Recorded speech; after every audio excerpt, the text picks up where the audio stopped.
And are we live? Yeah, now we're live. What's up? What's up? What's up? The Pellegrino. Yep. Drinking the Twisted Tea. What's up, people? Labor Day. Nobody What's here up? yet.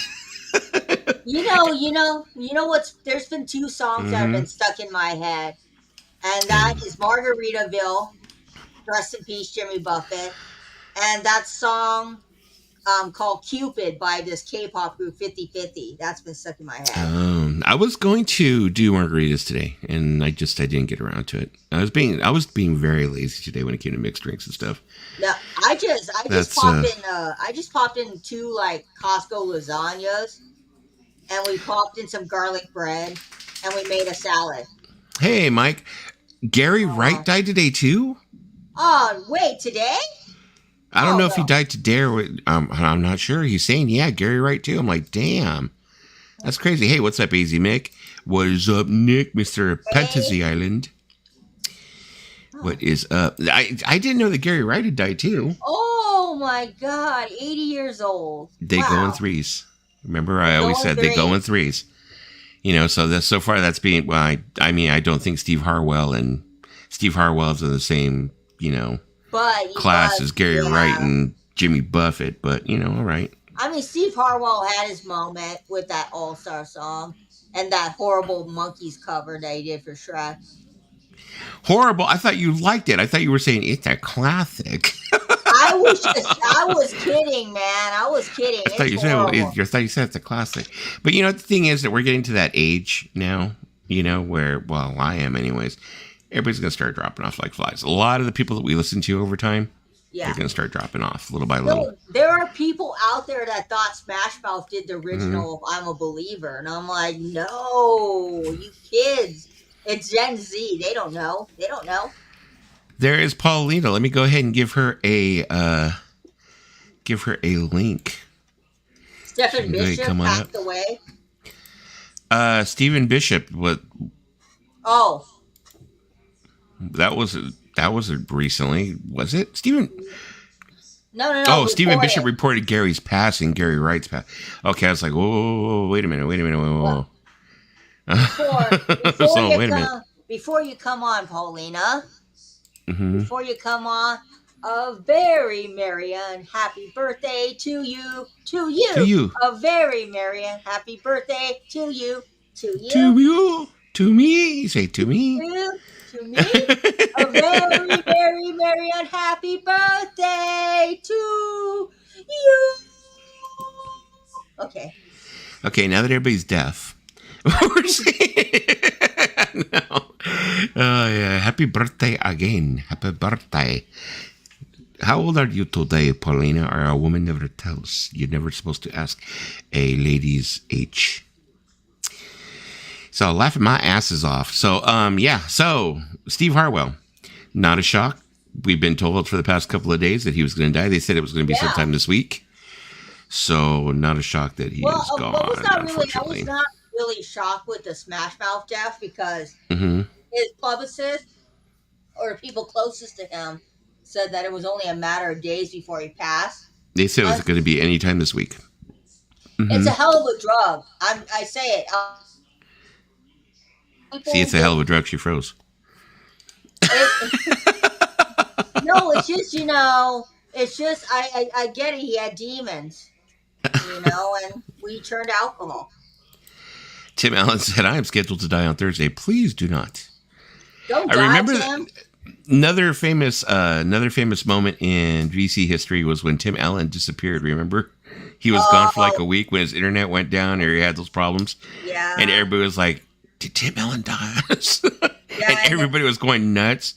You had everybody like trying to find him and stuff. And Tim's just like, I was here, just my internet went out. I mean, if we had to pick the top 5 VC people of all time that we wish would come back, there's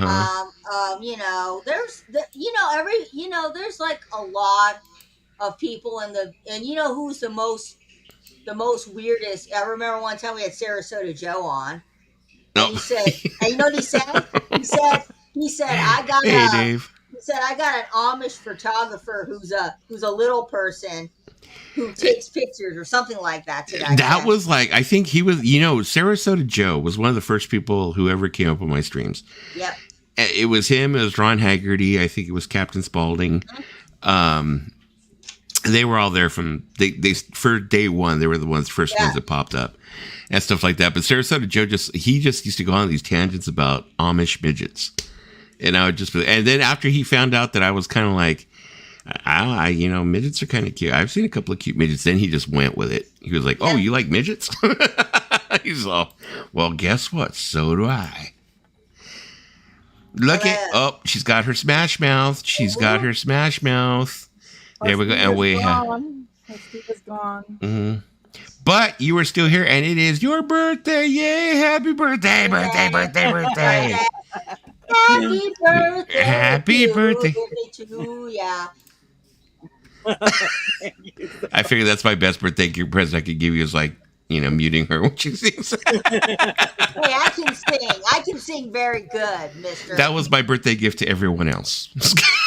Just kidding. Well, if it's I'm just playing. If it's between Lisa and Yoko Ono, I pick Lisa. I'm honored because Yoko can sing better than me. That's funny. Look what Fox Guy said. That was Tim's lost weekend. When he was everybody gone. Everybody was worried about it. I said happy birthday, Paulina. I said I was going to open it up, so I'm going to drink this. Y'all cracked it open. Said, well, JJ was considered dead for about a year. Poor guy. Yeah, he was another one too. JJ scared the shit out of us too. For the stream, but that's okay. Bottoms up. Yeah, everybody's so worried about JJ, and then Patrick's like, "I got him on my Rolodex. I'll call him." Mm-hmm. I was like, Patrick, who has a Rolodex anymore? But Patrick does. But I know we said that too. We're like, who has a Rolodex? But it came in handy. He's got everybody's numbers on the Rolodex. Yeah. I think he keeps the Rolodex so it's easier than keeping probably like a log. Because also I think he does it also because like when he borrows records, also when he sells records and stuff like that, it's just easier for him probably. Let me see. Hey Dave. Hey Mick. Hi Dave. So wait a minute, that's a Peeps Pepsi. Where'd you get that? I love those.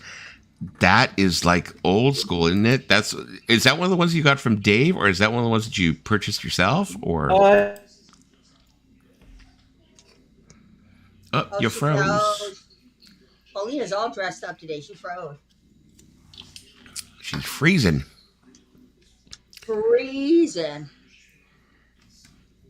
Okay, well we'll just go ahead and use that then. There we go.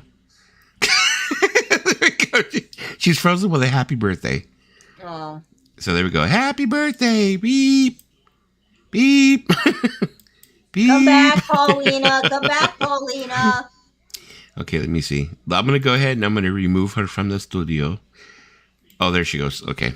No. Okay, she's back. Okay, she's back.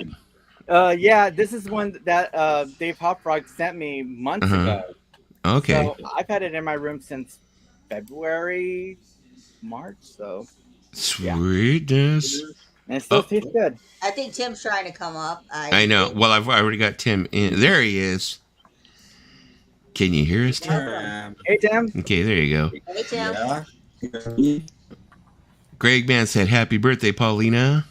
Oh, thanks, Greg, and thanks everybody. And Nick said hi to Greg. I sent you a very bad rendition of Alice in Wonderland. Nick said, "Greg, hey Greg." That's my favorite movie. One of my favorite Disney movies, Alice in Wonderland. I love that movie. This will be the most popular opinion tonight. Tim, did you hear about Steve Harwell from Smash Mouth passing? I just did like 5 minutes ago on the stream. Oh, okay. Well, no, I didn't know if you had heard about them today because I was just waiting for Tim to go like, yeah, I didn't really like them. I was waiting for Tim to be like, yeah, not a fan. They're okay. They weren't my. I didn't hate them or anything. They were not my thing. They're all right. I didn't. Same thing with me. It's like Smash Mouth was okay. In my opinion, I liked them. They were fun. Yeah. And even in his obituary from his band that they put on the Instagram, it seemed like they were kind of like saying, well, he made best with what he had. Like in other words, like he had limited musical talent, blah, blah, blah. So, like they were trying to be like, say it is. They said he was more charismatic than he was musically inclined. And so like that, which I happen to believe. But the thing that really made me crack up is there's this guy named Rockfeed. And I mean, the way that he did this whole like spill about him made it sound like, like All Star was like the Stairway to Heaven, the Hey Jude of their generation or some shit like that, know? And he was just like, he just really overdid it and laid it on thick. He's like sitting there and he's crying and I'm just like, okay, it's sad he's gone. It's sad that he had like the horrible problems he had. But I don't think not all that. It's like Chumbawamba. It's an anthem. Yeah. But hey Dwayne, come and go. It's not. I mean, everybody chants along at a party. Yeah. The Hey Jude, and let me think. The Hey Jude and I don't think I ever saw that episode. Stairway to Heaven anthem of my generation probably might be not All Star, maybe Bittersweet Symphony. Mm-hmm. Maybe because it's now Gary Wright. I mean, Dreamweaver. Unfortunately, that's the only song I know of his whole catalog is Dreamweaver. I love that song. I don't know. That. He had you would know Love Alive. You would know Love Alive. That was as big a hit as Dreamweaver. Okay. You would know it. I'd probably know it if I heard it, but yeah. He was in, what was the name of his band? He's in a late 60s band. Why can't I think of the name of him? And he was George Harrison's keyboard player for years. He's on most of the George Harrison albums. He played on this one. He's a musician for a lot of people. Yeah, see, I appreciate Smash Mouth. Well, I just like All Star by Smash Mouth. I like their first album, Astro Lounge, but no, I mean don't get me wrong. I like their music. I mean I have their CDs, but it's just that they weren't like one of those bands where I was like, oh my god, they've influenced me so much in my life, and that's the way this guy was making. And the other guy from ARTV did the same thing, where he like laid it on really thick, like this was the music of my generation, and this was the music that really like talk to me and blah. I'm like, what? I'm like, All Star talk to you? ARTV, what is he like? 25? ARTV? You're not even old enough to. Oh, you're breaking up a little bit. A lot of people probably don't know this about me or wouldn't ever guess this about me, but I actually love the 90s. I love the 90s more than the 80s or the 70s easily.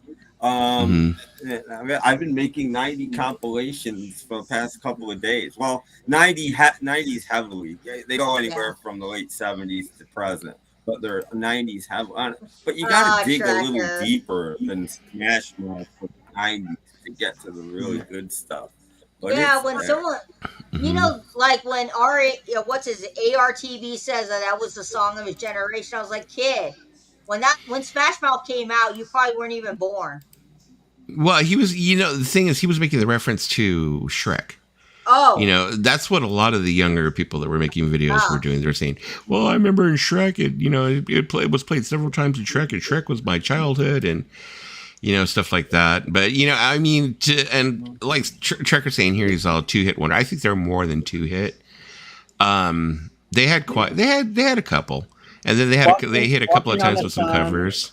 They had Walking on the Sun. They had their cover of Why Can't We Be Friends. They had All Star. Then the Morning Comes. Their cover of Can't Get Enough of You, Baby. I'm a Believer. They had about 6 to maybe 7 hits. I stand corrected about ARTV. He would have been around when Smash Mouth started out, really young. Yeah. Yeah, because he was saying that that he's like, my wife came in and told me, and I couldn't believe it. And I was kind of like, what do you mean your wife came in? We've been knowing for the whole week. We've been on Death Watch with him for like the whole week. Yeah. They said it was going to be any time now. But I mean, then there was somebody else. I forgot whose channel I was watching. It was like saying that that he set this up. That's the reason why the manager was so in touch with TMZ and these other outlets, like because people weren't really like asking for him. It's not like people were going, hey, what's up with Steve Harwell? Is he still alive? How's he feeling? It's like he was calling all the outlets to let them know, oh, he's in hospice. Oh, he's sick. Blah, blah, blah. And then, oh, he's dead. And they're like saying, was it set up? Where is he trying to, trying to like gain attention? And I'm like, oh, I would hope not. Well, I'm, I'm when it comes to TMZ, is like Mm-hmm. that's where credibility in a way goes out the window Mm-hmm. because there's this video that I seen recently. It's from this guy named Sloan, and if you ever watch this guy's channel named Sloan, Uh-huh. it's like goes in and deep in about stuff, and he did this whole video where it's basically the teaming up of the guy of TMZ and Chris Jenner on how Uh-huh. they created the entire Kardashian brand. Mm-hmm. It's pretty obvious. It was just a sex tape. I think. I think. I could be Oh, wrong. Paulina froze up again. Boy, we're having problems with internet tonight, aren't we? Wow. The internet's going against us. The internet is conspiring. It's conspiring. Paulina will come back. We'll just let her go ahead and stay there for a little while. It's a good position. It works. There you go. I never understood TMZ how that guy went from being like the reporter on I forget which wasn't he a reporter for Judge Wapner? He's a reporter for one of those court shows. Yeah, he was like correspondent or some shit like that. How did that happen? Like what the heck? He's doing this supposedly serious thing. It wasn't because it's a bunch of white trash people in court, be on television to get their $500. But he was pretending to be a serious thing. Yeah, he was supposed to be like some kind of correspondent or something of that sort, where he would be like, I think he would do the after interviews or something like that when they would come out. Like, so what do you think of Judge Wapner's? If it was, I think it wasn't it the People's Court? I could be wrong. I think it was, yeah. Where he would. Thinking it was the People's Court. I don't think he was there early on, but I think later, still in Judge Wapner's tenure, I think he was there. Oh, there you go. Star Trekker said it was People's Court. He gave legal analysis.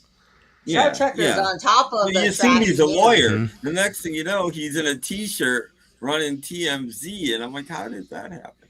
If there's anything that Star Trekker knows, he knows Filipino people, and he knows about whatever his name is. But in my opinion, I know where Paulina was kind of going with that about TMZ, that they aren't reputable. But I've seen it, to me, in the last year, they become reputable though. Yeah, a lot more reputable because it seems like they're not reputable, but they're careful.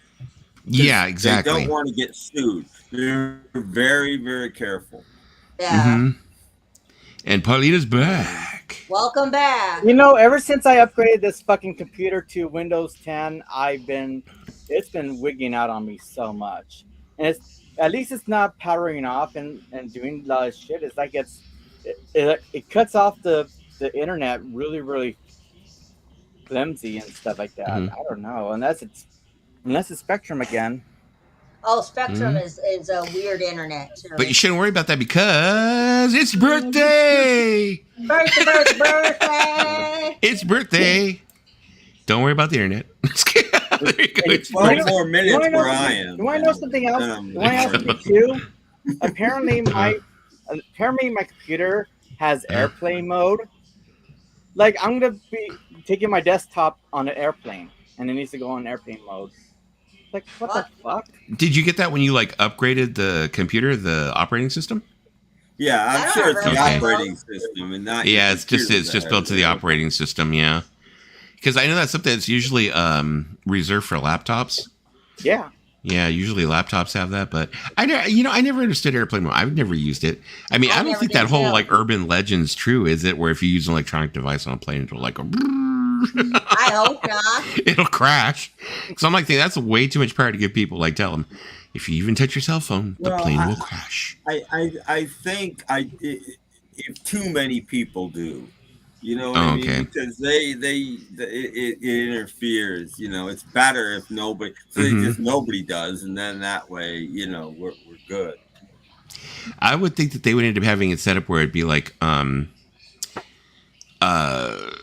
where they could stick everybody on the same network and kind of shield it, shield the cockpit from.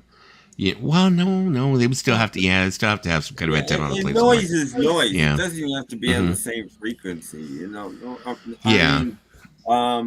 It's weird because when I worked at Sam's, right? Sam's went to and I always thought this was a bizarre thing to do when they went to this program where you can just buy things as you buy them. Yeah. Scan it, put it in your cart, and then at the end, check out, and you're done. You don't have to go through a line or anything. Great idea in principle, but all Sam's are notorious for having so many wires and stuff in the ceiling. The internet is atrocious in Sam's, and most people have to go outside to look something up or make a phone call or something because the internet's so bad in there, and they've got this system that is basically unusable for most people because their phones just don't work in there. That's never gonna die. It's never gonna die. Don't start tempting her, because then she's going to show them, and then the viewers are going to drop again. I swear to God, last time she pulled out that stack of Josh Groban, with each disc it dropped a viewer. Yeah, I understand. I figured out tonight why she uses these backgrounds, because it makes her invisible half the time, and she likes there's only like a quarter of her face like this, so I just like hides the last bit, the last quarter. So, well, hey, at least you have to give her credit. She's not wearing a striped shirt tonight, so she's not all Gallagher. No, I'm wearing she's yellow. Not full Gallagher. She's not full Gallagher. No, we got to get. He's Gallagher's mom tonight. Gallagher. We totally need to get her more Gallagher shirts. Totally needs more Gallagher shirts. So you're gonna buy me more striped shirts, because I've been looking at striped shirts online. Well, basically what Gallagher wore was a mime shirt, wasn't it? It was like a mime shirt, kind of, right? So you're going to find me a shirt with a mime on it? A mime or meme or whatever they call them, mimes? Mm-hmm. I remember when I was in high school, I remember seeing him at Knott's Berry Farm. Seeing his live show at Knott's Berry Farm. And he did this thing where he turned around and did the whole thing with, the mallet, smashing the watermelons. And then his grand finale was that he had these like watermelons were on ropes. He had maybe 8 of them, probably 4 on each side. And they were strung up. And then he turned around and he pulled this lever, and all the watermelons just hit each other and splashed all over the audience. It was like he's all finale, boom, he pulls in all the balloons. Was not happy with that. I was like, hey, you're supposed to get the front row, man. They're the ones who got the plastic on. It's like, no. Mike's a Josh Groban fan. I knew somebody was in my corner. Mike said, nothing wrong with Josh. Yeah, he's saying there's nothing wrong with Josh Groban. It's not the same as saying, there's nothing wrong with Josh Groban. I love him. I'm a fan. He's just saying there's nothing wrong with it. Is. I have a bet that Mike is a fan. I bet you $20 that Mike's a fan of Josh Groban. Like with me, it's like I could turn around or like with you say, there's nothing wrong with the Smiths, but you're not a fan. I don't have any albums. I know. Nothing wrong with the Smiths. Just not a fan. One Direction, though, you're like, give me all the One Direction. One Direction, get out the electric banana. Electric watermelon. Electric watermelon. There you go. It's electric watermelon now. Star Trek. I'm craving French cuisine for some reason. Now she's got her beanie. Parlez-vous français? Like in European Vacation, National Lampoon's European Vacation, where Clark makes all of them wear the freaking beanie, the beret, because they're in France. And the girl's looking at him. She's all, oh. And it's they all have their names written on, and she's all, Rusty. And he's all, damn freaking beret. I hate it. Because he has their names written on it. That's what we have to do. We have to get a beret with Lisa's name written on it. It's going to say groovy. I told you Mike's a fan of Josh Groban. Give me my $20, sucker. Lisa, yes, I am a fan of Josh Groban since his first album. Mike, you don't have to kiss up to her. I told you. She's not that important. You don't have to kiss up to her. I am. I'm going to sing a song to Paulina. Who's helping Carrot Top is... Oh, come on now. Carrot Top's not that bad. Have you seen a picture of him recently? He is scary looking, man. He is scary looking now. Let's see. He looks like he's on steroids to the max. The guy looks like his veins gonna burst. Very scary looking. Very, very, very, very scary looking. I mean, I remember him in Chairman of the Board. That was the first movie I ever saw him in. I saw some of his stand-up, he did this thing where he came out with a big old huge backpack and stuff like that. But oh yeah, that's scary looking. Whoo, that is scary looking. Wow. Hey, Jersey girl, how you doing? Yeah, I mean, compare that. Do Wow. they have any pictures of when he was younger? Yeah, like look at this is when I remember him. Look It's at like, what him the fuck now. happened? He got all jacked up. I understand, like, yeah, he wanted to work out and stuff, but like, was he taking some kind of supplements that did something to his face or what? Obviously. But if you're a comedian, you shouldn't do that. It kills your career because big beefy guys aren't funny. And I'm being That's what I'm serious. thinking. Joe Piscopo got beefy and he ruined his career. Mm-hmm. He was done within a year. It was What? over. That He was went from Carrot being Top. on top of the world to being a Uh-huh. nobody in a year. Why? Because he got all jacked. He's all when McDonald's meets Wendy's. I like Wendy's Twitter page because they roast people. I thought his movie was kind of funny, but I've decided that I really like that McDonald's clown chick. Jersey girl, I'm good. Got a headache from this heat wave. Is it hot out there in New Jersey right now? Probably right. They're in the East Coast. It's probably hot. Here it's like, we went through a heat wave for a short time, Jersey girl, but it's like now it's starting to cool down again. I mean, it's starting to, yeah. It's hot here. I walked to the store about 8:00 and it was still in the 90s. And for September when it's getting dark at 7:30 to still be in the 90s, I was like, holy crap, it's hot.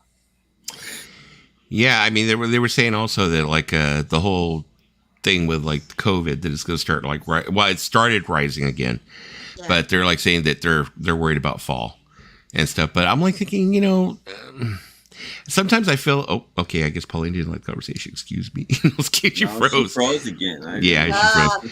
No, but the whole thing is I think it's endemic. It's going to be something. There's going to be just like with the flu. There's going to be a different variant every year. We're going to have to deal with it. The cold or the flu. Yeah. That's what it's become. Yeah. And they're saying hospitalizations are rising and stuff like that. And I'm like, yeah, but if we like track the flu the way that we're tracking COVID, then we would be like, flu hospitalizations are rising. Well, that's what I've said since the beginning, Between 40 on average in America before COVID, between 40 and 75,000 people a year died of the flu.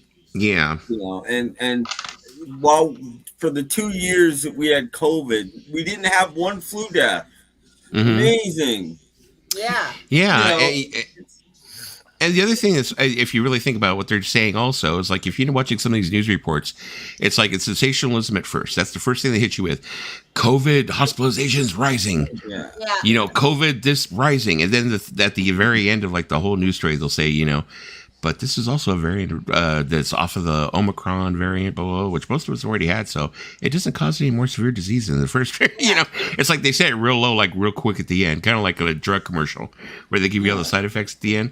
But after they've already told you it's in the wastewater, we've seen in the wastewater that it's growing and this that. Walrus Gumboot says, "Happy birthday!" Every time somebody says "Happy birthday," I think we'll throw this up there. Thanks, there you go. Happy birthday! I don't know if you guys watch the show. It's on it's on Apple TV, Apple Plus. It's called The Morning Show, and it's with Jennifer Aniston and Reese Witherspoon.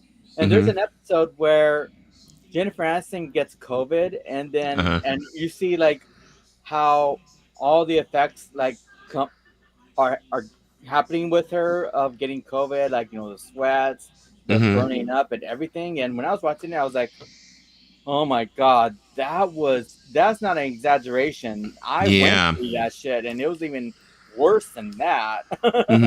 Well, I mean, I'm thinking, I'm sure that it is starting to go up because, I mean, I'm not doubting that at all because I'm starting to see like some of the YouTubers I watch, stuff like that. Like, I was watching Fuzzy today. He's like an MLB YouTuber, and he's the same thing. He's like, "Oh, I know it's hot and I'm wearing a jacket." He's all, "But I got the chills." And he's all, "I'm really sick, but I'm trying to get to this." So, obviously he got COVID. And there's some other channels too where so yeah, but it's flu season. Yeah, it's gonna, people are gonna start getting it. Like at my work, there's a couple of people, who have already called out who said they had COVID. But it's like the air is like people are just not freaking out about it anymore. And the other thing, they don't talk about spring and fall spreading it because it's also allergy season. So that too. If you got COVID and you've got allergies, guess what? You're sneezing all over the place. Exactly. That's gonna spread it. It's duh. And the thing that was like so. The thing that was like so funny is they turned around and they were saying like the last variant was right around allergy time, and they said, "Oh, this variant is like it's there's a lot of sneezing, a lot of itchy eyes." It's like, are you just like it's like. Anytime you get any disease, it can change your allergy profile. Anything that happens to your body can change your allergy profile. Most people, I never had allergies till I hit about 40, and all of a sudden I've got allergies, and I'm like, same thing with me. I've never had allergies. I think I mean, after I got COVID those 2 times, I ended up with allergies because I turned around and I got all of a sudden I had allergies and I had a really bad sinus infection. So that, I mean, tell you the truth, like last year and the last couple of years, it sucked. Having COVID twice, the really bad sinus infection. It's like me, I'm someone who never gets sick. But I guess that's my body telling me I'm freaking getting older and I need to really start taking care of myself. More than I have been and shit. Time to get out there and start like freaking exercising and shit. I'm horrible at exercising. I'm horrible with it. I know how to exercise. I mean, I lost a lot of weight before the pandemic. And then all of a sudden I gained it all back. I feel you. When I lost the weight, I was so happy. And then when I gained back all the weight I lost, I felt like, man, I failed. Hey, Vinyl Kicks, what's up, guy? Hey, VK. Yeah, but I guess me and the kids' mom, we were talking earlier. And we were talking about like, the boosters and stuff like that. And she was telling me, she said so I'm kind of over it. So I don't know if I want to get another round of the boosters. I don't know if I want to be sick again. And I was like, because now they're saying it's going to take 2 boosters. They're like saying, no, not 1. You got to have 2. And I'm like, oh, no. And me too. It's like, I'm kind of like, I know we'll probably eventually do it, but yeah, I'm shuffling my feet and I'm kind of like, I'm like kind of over it. I'm like, I just had 4 boosters like within the last 3 years. Yeah, same thing. I've had like, I've been vaccinated twice, 2 boosters. I've had 4 shots already. It's like, I'm not a human pincushion. Can we just get bubbles instead of simple masks? I want to be like Jake Gyllenhaal, Bubble Boy. Oh, that's recent. You gotta be like John Travolta. John Travolta, the boy in the bubble. There you go. Wasn't that based off of a true story? There was a kid that lived in a bubble that couldn't see anybody. Yeah, but he was really mean. I saw it on Seinfeld. He was a really mean kid. Go, hey, Vinyl Kicks. In Bubble Boy, don't they end up finding out at the end that like he didn't ever really need the bubble? It's just his mom wanted to keep him like in the house and stuff like that. Yeah, it's kind of like Lisa. They're gonna stick Lisa in a bubble. Lisa's gonna be in a bubble doing streams. Jake had more fun. Yeah, he did.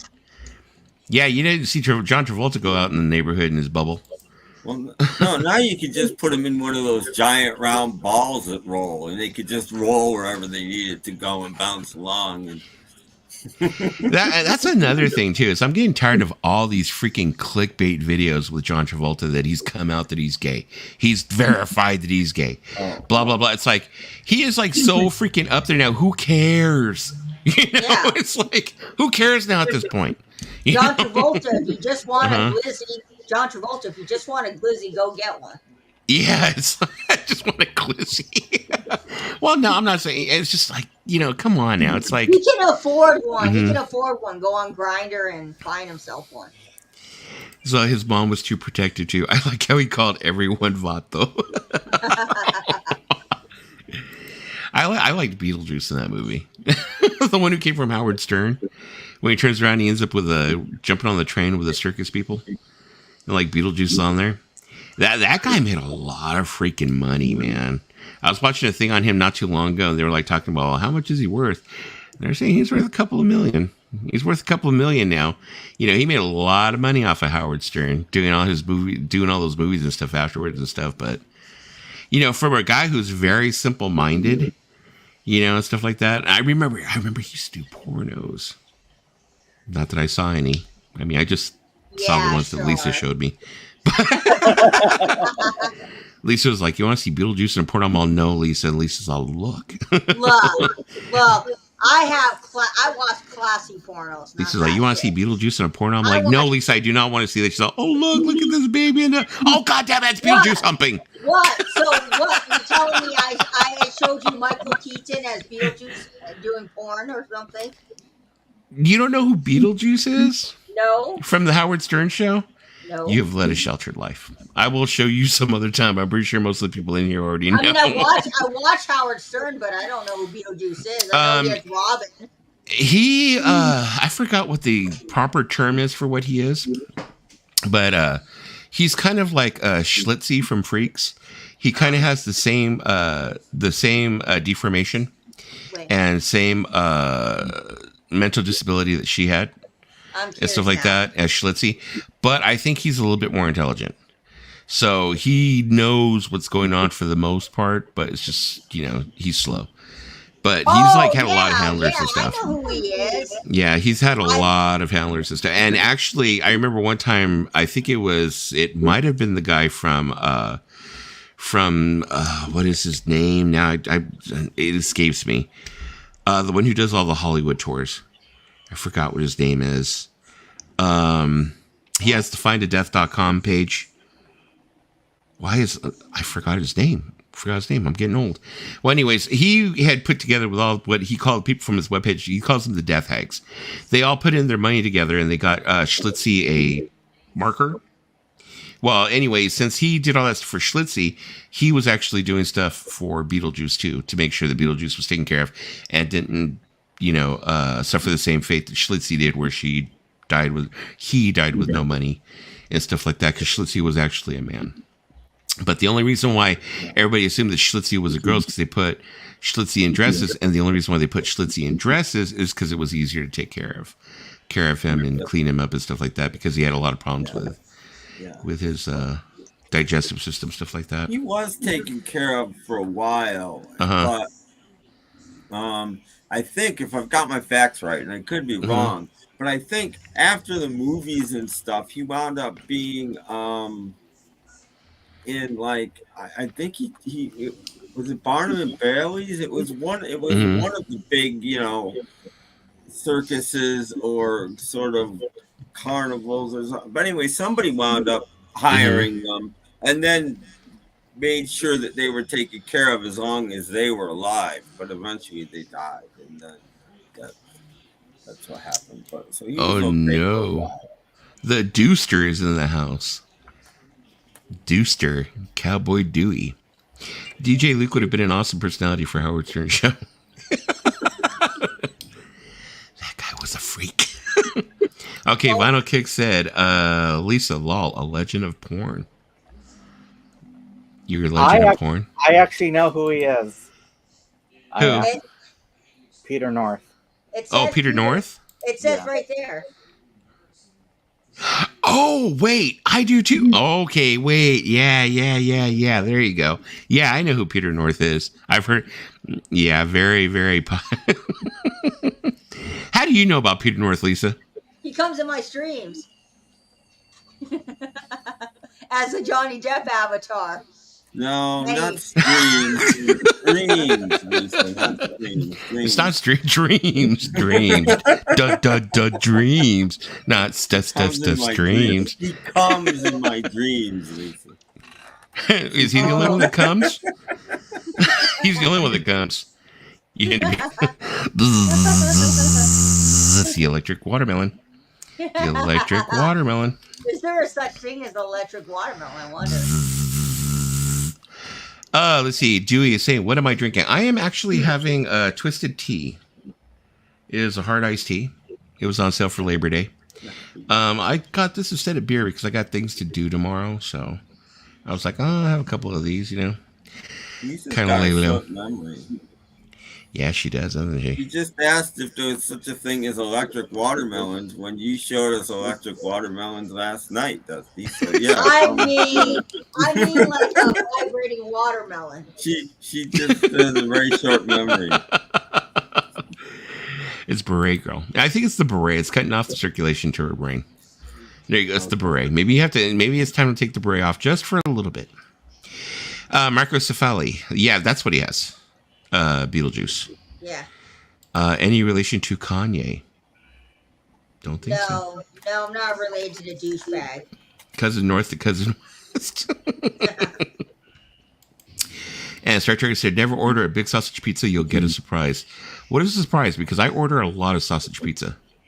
Well, Star Trekker would know. He's very, in with the pizza people. I have to be careful now, actually, when it comes to like pizzas. Because now, since I discovered that I have gallbladder problems, it's like, yeah, I got to be careful. One night I was teasing Lisa because she was not able to eat pizza for whatever reason it may be. And I had this big old greasy sausage pizza and I thought that I was being funny like I do. And I was like, oh, ooh, look at my pizza. I'm sticking to the webcam. Look at my pizza. And I was like, look, I could eat it. That night I had a gallbladder attack.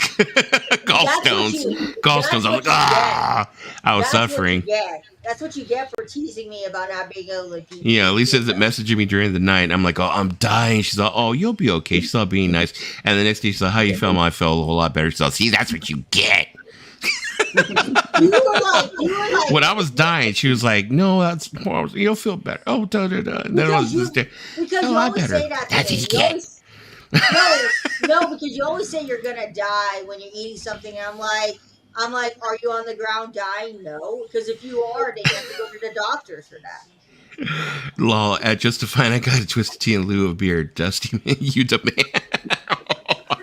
No, I just, I got shit to do tomorrow, And I know if I end up drinking, I know what ends up happening with me is I like IPAs, so I end up drinking 1, 2, 3, 4. Next thing I know, I got a buzz. I'm like, oh, I got to get up in the morning.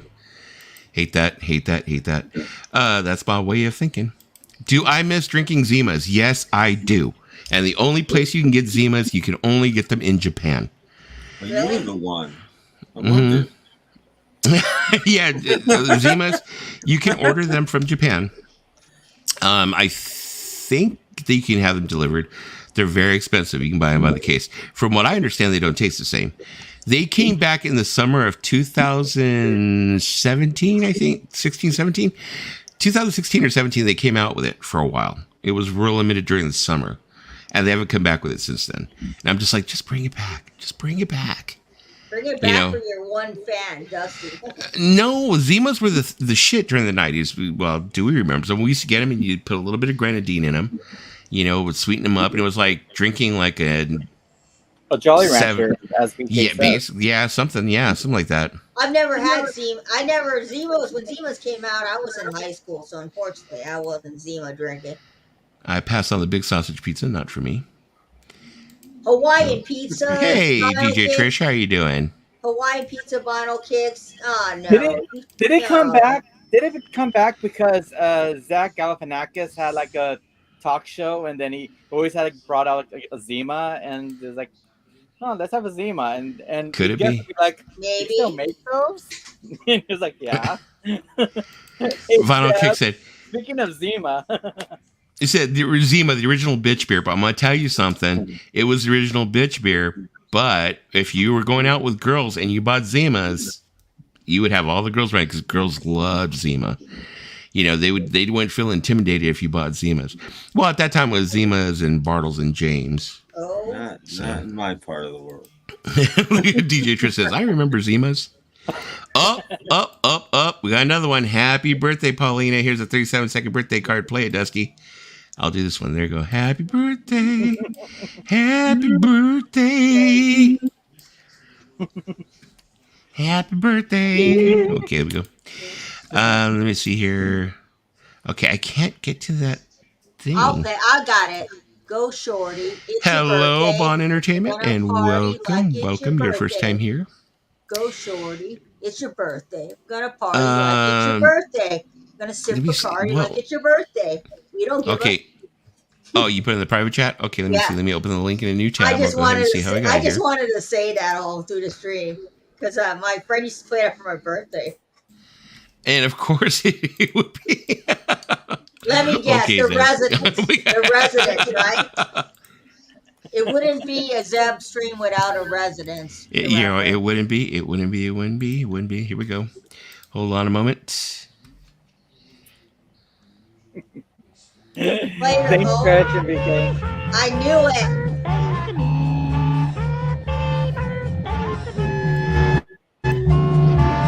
Happy birthday to me. Happy birthday to me. Happy birthday to me. Happy birthday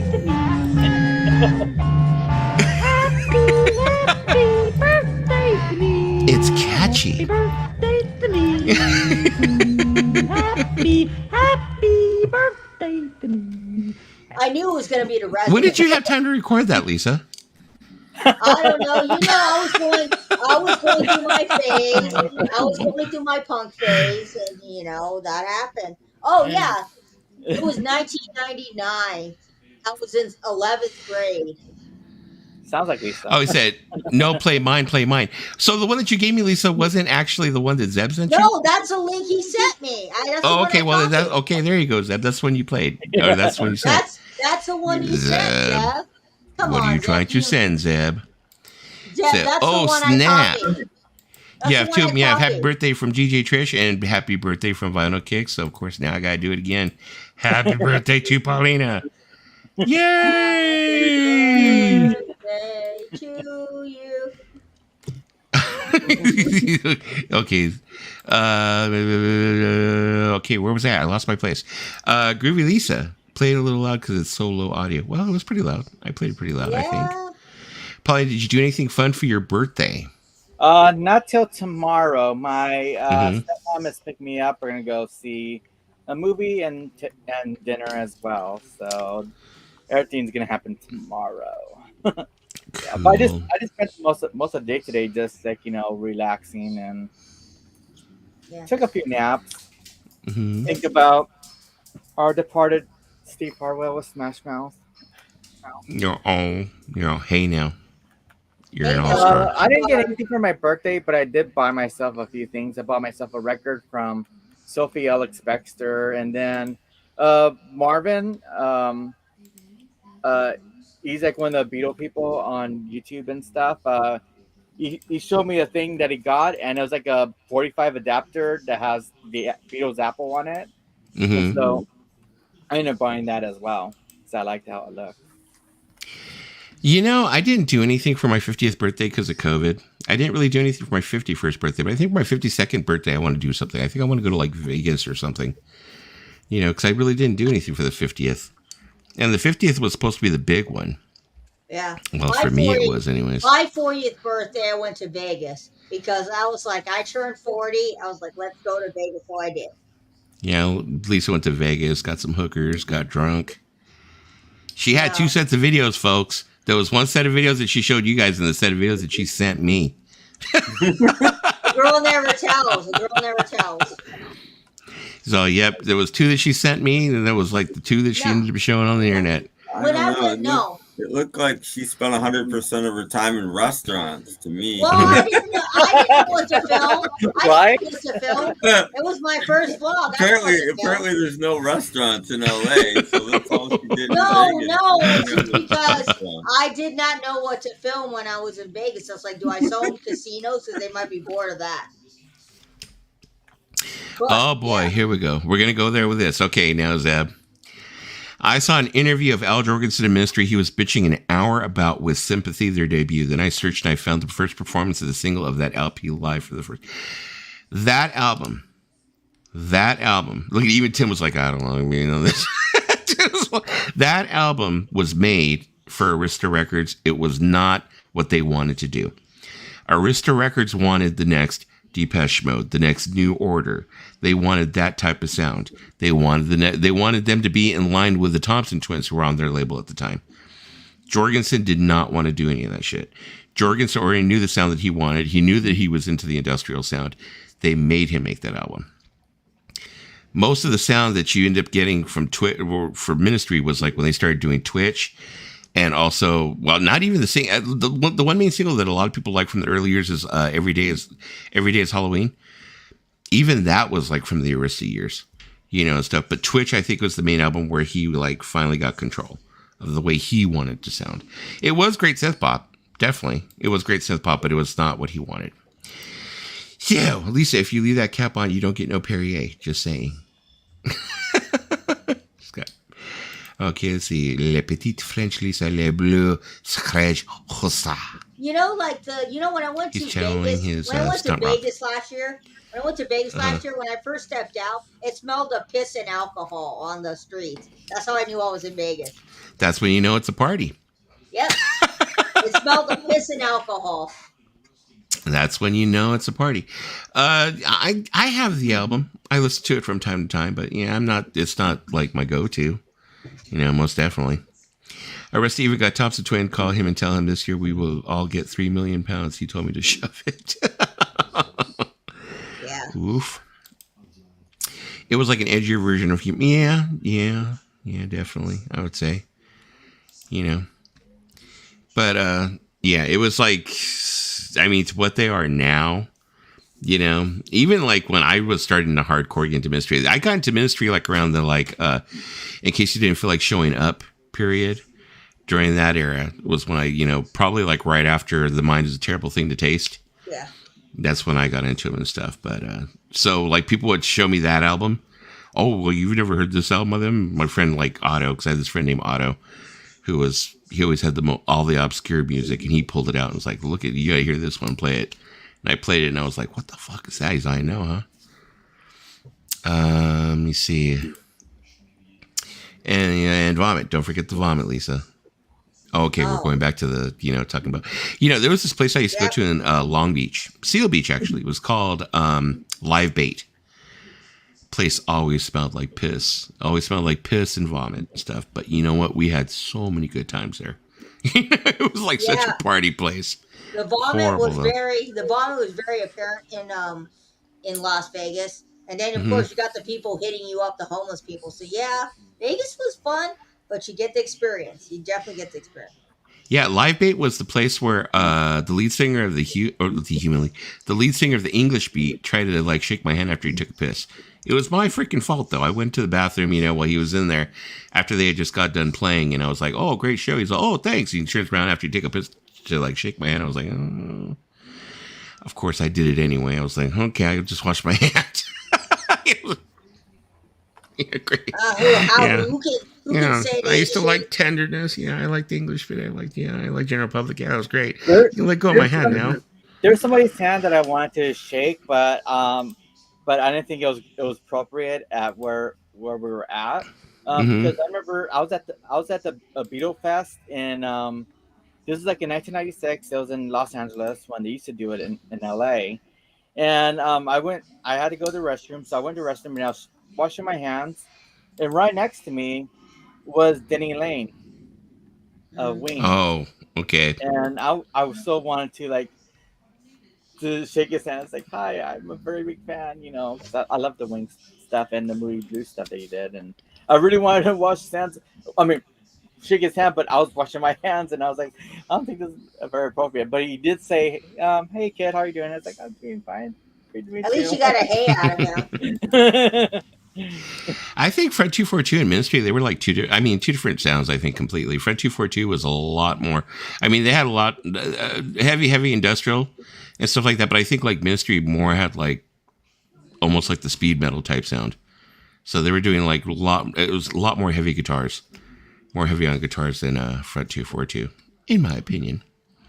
Exactly right. Wash your hands, mate. And I was like, dude, And there was no Rankin Roger there, too, so that was kind of upsetting. And Rankin Roger hadn't passed away yet. We're talking this like 1996, maybe, 95, 96, and stuff like that. And English Pete was already playing without Rankin Roger. He had already like left the band years before, of course, during the 80s. Had nothing to do with them. That was like a weird era during the 80s. Or the early 90s to mid 90s. You would go see all these 80s bands and stuff like that. And they'd be playing at all these small places, but it would always end up being like, maybe the lead singer and maybe the original guitar player, and everybody else would be different. Yeah. It was, now it's like, now you're living in an age where there's a lot of nostalgia and a lot of those bands are getting fully together. They're playing together and stuff. But no, during the 90s, it was like they would get anybody like, can you play guitar? Yeah, okay, get up there. You're part of Fox Eagles now. Can you play guitar? Okay, yeah, you're in ABC. Let's go. Yeah. It's like, Yeah, Vinyl Kicks A6 did. It did get some hate, but I think it's because they kept to the formula too much.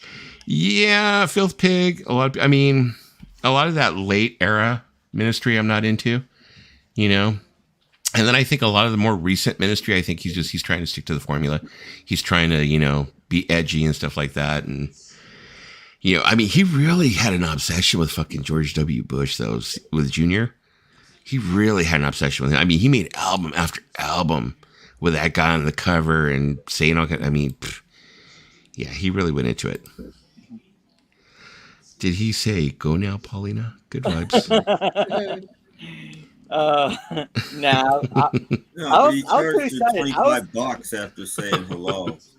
I was done. I was like starstruck, and I just remember leaving the restroom, and I wanted to see if I could meet him properly, but he was already gone. So I went to tell my dad that I met him, and as I was going to my dad, Billy Preston just got done talking to my dad, and I was Holy like, shit! Now that would be something. I was like, Dad, were you just talking to Billy Preston? He was like, yeah, he's a great guy, and I was like, wow, can I meet him too? It's like, but he was already far gone because he had to do Oh. something, and I was like, damn, I bet they're now maybe working with each other in heaven now and stuff like that. But that was amazing. I was like, wow. Knowing Lisa, she would have went up to him and said something dumb like, "Gee, Mr. Preston, I really loved you in Sgt. Pepper's Lonely Hearts Club Band." Yep, you know me too well. That's my favorite movie. Get back. I have met celebrities and said stupid things to them because I am not very good with social interaction when it comes to meeting famous people. So I've said stupid things in the past. That's all right, Lisa. That's what we love about you. It's like like we were saying about your humor. It's like I make fun of your humor sometimes because sometimes, okay, it's not spot on, but sometimes you come out with some shit where it's just like, boom, it's like a bullet. Yeah. It was like, whoa, that was a good one. That was a good one, Lisa. That was a good one. Yeah. Let me see here. Was I the only one fooled by original recordings by original bands back then? Are you talking about like when they would end up coming out with a bunch of those like CDs that were supposed to be compilations? There's never a dull moment with Star Trek, or never a dull I moment. like those things, though. Night, I collect Dave. those things. Good night, Dave. Oh, good night, Dave. Good night, Dave. I collect the sound-alikes, too. All those, like, made-for-TV records from the late 60s and 70s. Oh, my God. Some of them are so awful. I love them. V Westlife, the channel, he turned around, he did a whole like thing on it where he was talking about how he used to buy these CDs and stuff, and it was like not the original artist and stuff like that. And he did something like on some vinyl that he had purchased where it was like not original artists and blah blah blah. Oh, yeah. But I know during the 70s it was popular. They would end up making the records where it sounds like. The 70s is when it was huge. I keep it separate. I've got a whole stack of like 70. Well, it started in the 50s actually. It was labels like Tops and stuff. I said this before, like when George Jones needed beer money or something, he'd go to Tops and record a couple of Elvis songs under an assumed name, sometimes his own name, but most of the time an assumed name because he was under contract. You know, they give him $100. Yeah. Press a few million 45s and he'd go buy some beer, and you know, so there are some famous people on those records, but that's how it started. And then it in the early 60s, thanks to the Beatles, it got propagated again with all the Beatle ripoff bands. And then from there, people got the idea, hey, we could just do this and not tell people, you know, who it is. And some of these records, they don't mention an artist at all. I have a couple with zero mention of who this is. Most of the time, they just made up a name, the Norman something. But sometimes it's you know, there's nothing. There's a band back in the 60s that I really wish their music could have came out back then because it would have been amazing. And they call themselves the Dukes of Stratosphere. And what exactly is the Dukes of Stratosphere? What am I missing here? Oh my God, they're an amazing band. Like, you know, they formed in '65. They have like really interesting names of other bandmates and stuff, and like, you know, they recorded at with one of the people that was like at Abbey Road and stuff like that. I'm sorry, I can't do this charade anymore. Yeah. The Deuce of Stratosphere is actually the Deuce of Stratosphere is actually XTC. It's John St. John. No, he's the leader of the band. John St. John. Come on. On Okay. the Red Can't fool me. Curtain, you have EIEI Owens, and you Mhm. have E.I.E.I. Owens. Okay. E.I.E.I. Owens. and I forgot Dave Gregory's name in that. Yeah, I only ever remember John St. John. That just cracked me up. Yeah, that's Andy Parker. You know, I had never heard this about Billy Preston being a sexual predator, so I'm out of the loop here. I hadn't heard Lord that either. Cornelius Yeah. Tom, that's his name. Yeah, I hadn't heard anything about that, but But I is that mean, by today's standards? Because today's standards are way different from standards in Yeah. the 60s and the 70s, Yeah. too. You know, I mean, not that we should forgive the things that most of these people did, but it's like nowadays. I mean, but most of everybody did it. It Mhm. was just. Sorry, but groups of people didn't have the rights then that they do now. Was it right? No, but it was the way it was, and you can't put No. today's standards on yesterday. You just can't. Lisa, did you see Chris Angel or David Copperfield in Vegas? I would love to go see a magic show, but no, unfortunately, I didn't see any magic show or Circus de Olay or whatever it's called. I didn't see that, but I would love to next time see a magic show. I would go see Ah. that. I would see David Copperfield because he's the Mhm. OG of magicians, and it'd be kind of cool to see a rabbit pulled out of a hat or someone disappear. Yes, he was locked up for a while. Happened after the Ringo tour. Wow. Underage boys. Did not know that. Oh, okay. Oosh. Billy Preston passed away right after playing on Elton's 2001 album. Let me see. And That might be wrong, Star Trekker, because Billy Preston played on the concert for George, and that was in 2002. That might have been like the last thing that he did, but I think he did a few more things after the concert for George. unfortunately, Dewey, no, I do not have those laser discs anymore. I had quite a huge collection of laser discs and laser disc players. So I was telling Tim one time. Yeah, unfortunately, I don't have them anymore. I love laser discs. I wish I had kept them. I really do wish I had kept them. Why didn't you keep them? You should have. There it is again. The reason why is because it's like when people got rid of their vinyl. It's like you think, oh, this other thing is going to be the bigger, better thing, and everybody was getting DVDs. And I was like, oh, DVDs have to, they're small.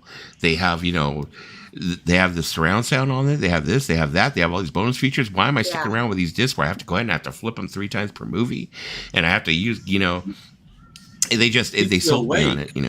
Keeps you awake. Yeah, there you go. And it just kind of sold me on it, and I just went DVD, and stuff like that. And and then also that on top of that, the laser discs weren't worth anything. It's like they are. Yeah, now they are. But it seemed like almost overnight they were like worth nothing back then. That's something nobody talks about. In physical media, people go, oh, records made a comeback, cassettes are making a comeback.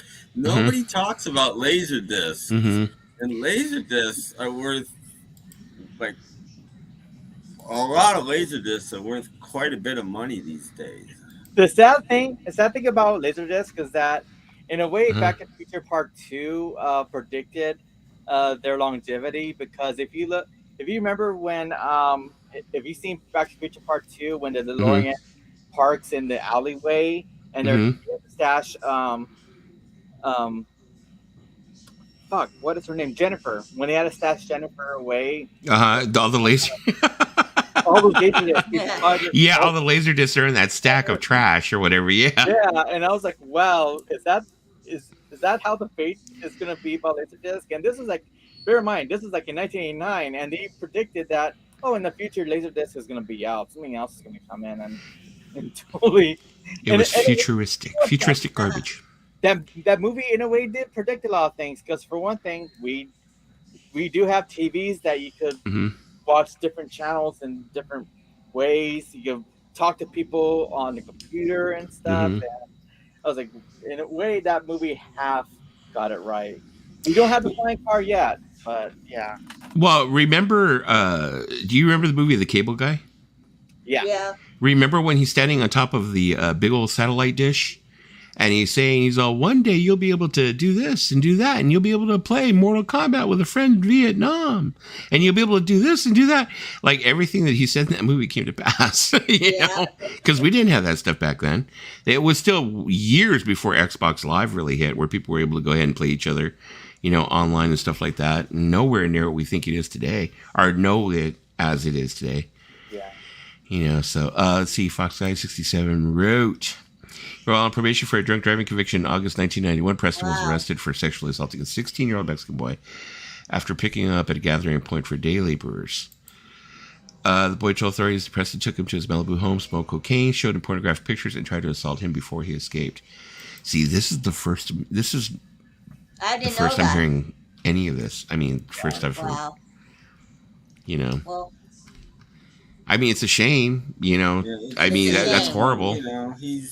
He's a great musician, and he's Mhm. gone, and I'd rather not know about this kind of stuff.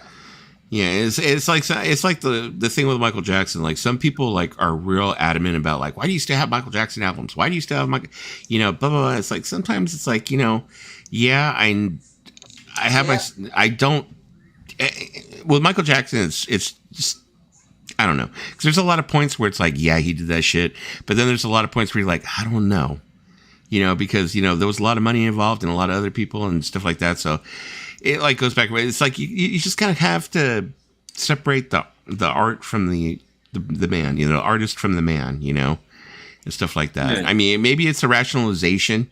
People will probably say, "Oh, you're rationalizing, blah blah blah." Maybe, but The music has nothing to do with it. I still play Timey Kangaroo Down Sport, and I still play Rock and Roll Part 1. The music has nothing to do with.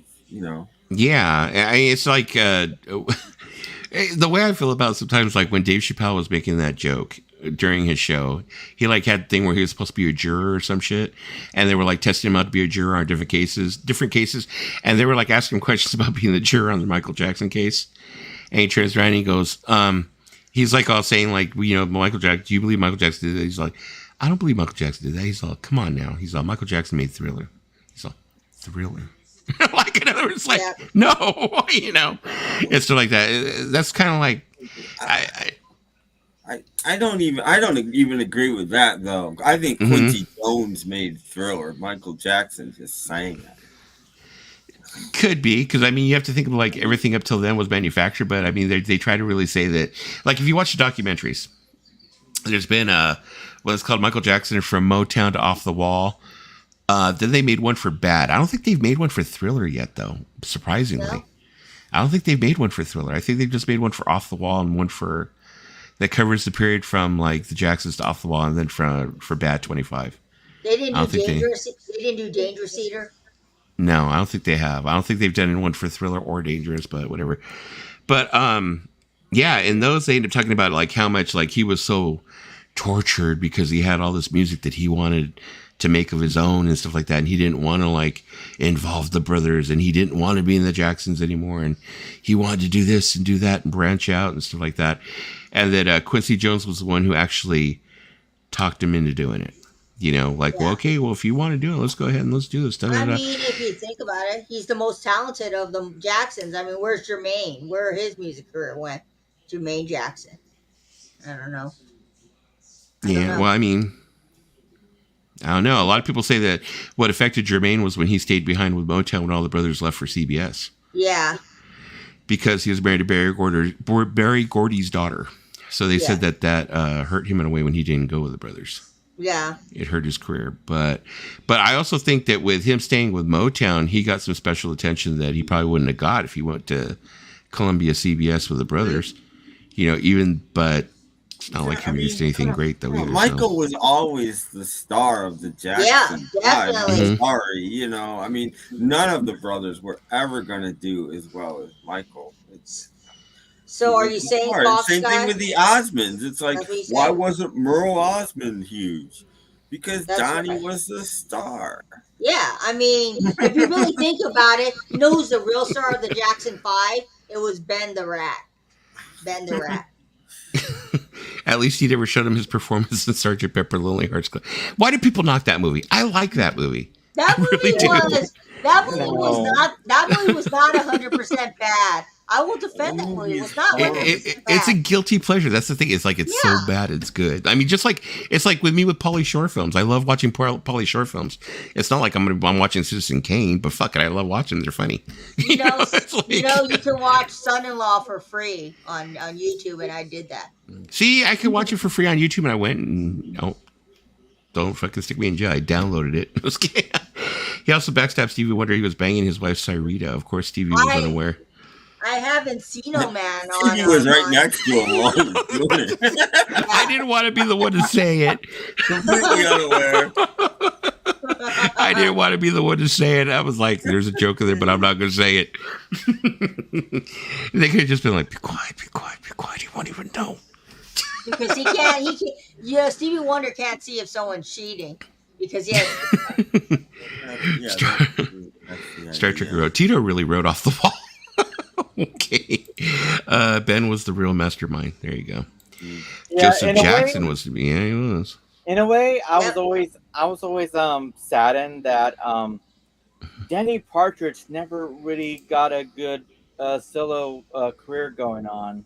No. You know, he tried branching off from the Partridge Family, but it just only lasted for about a week, and it was like, I mean, the other day I saw. I've got to make all the money for. I got to make the money for the family.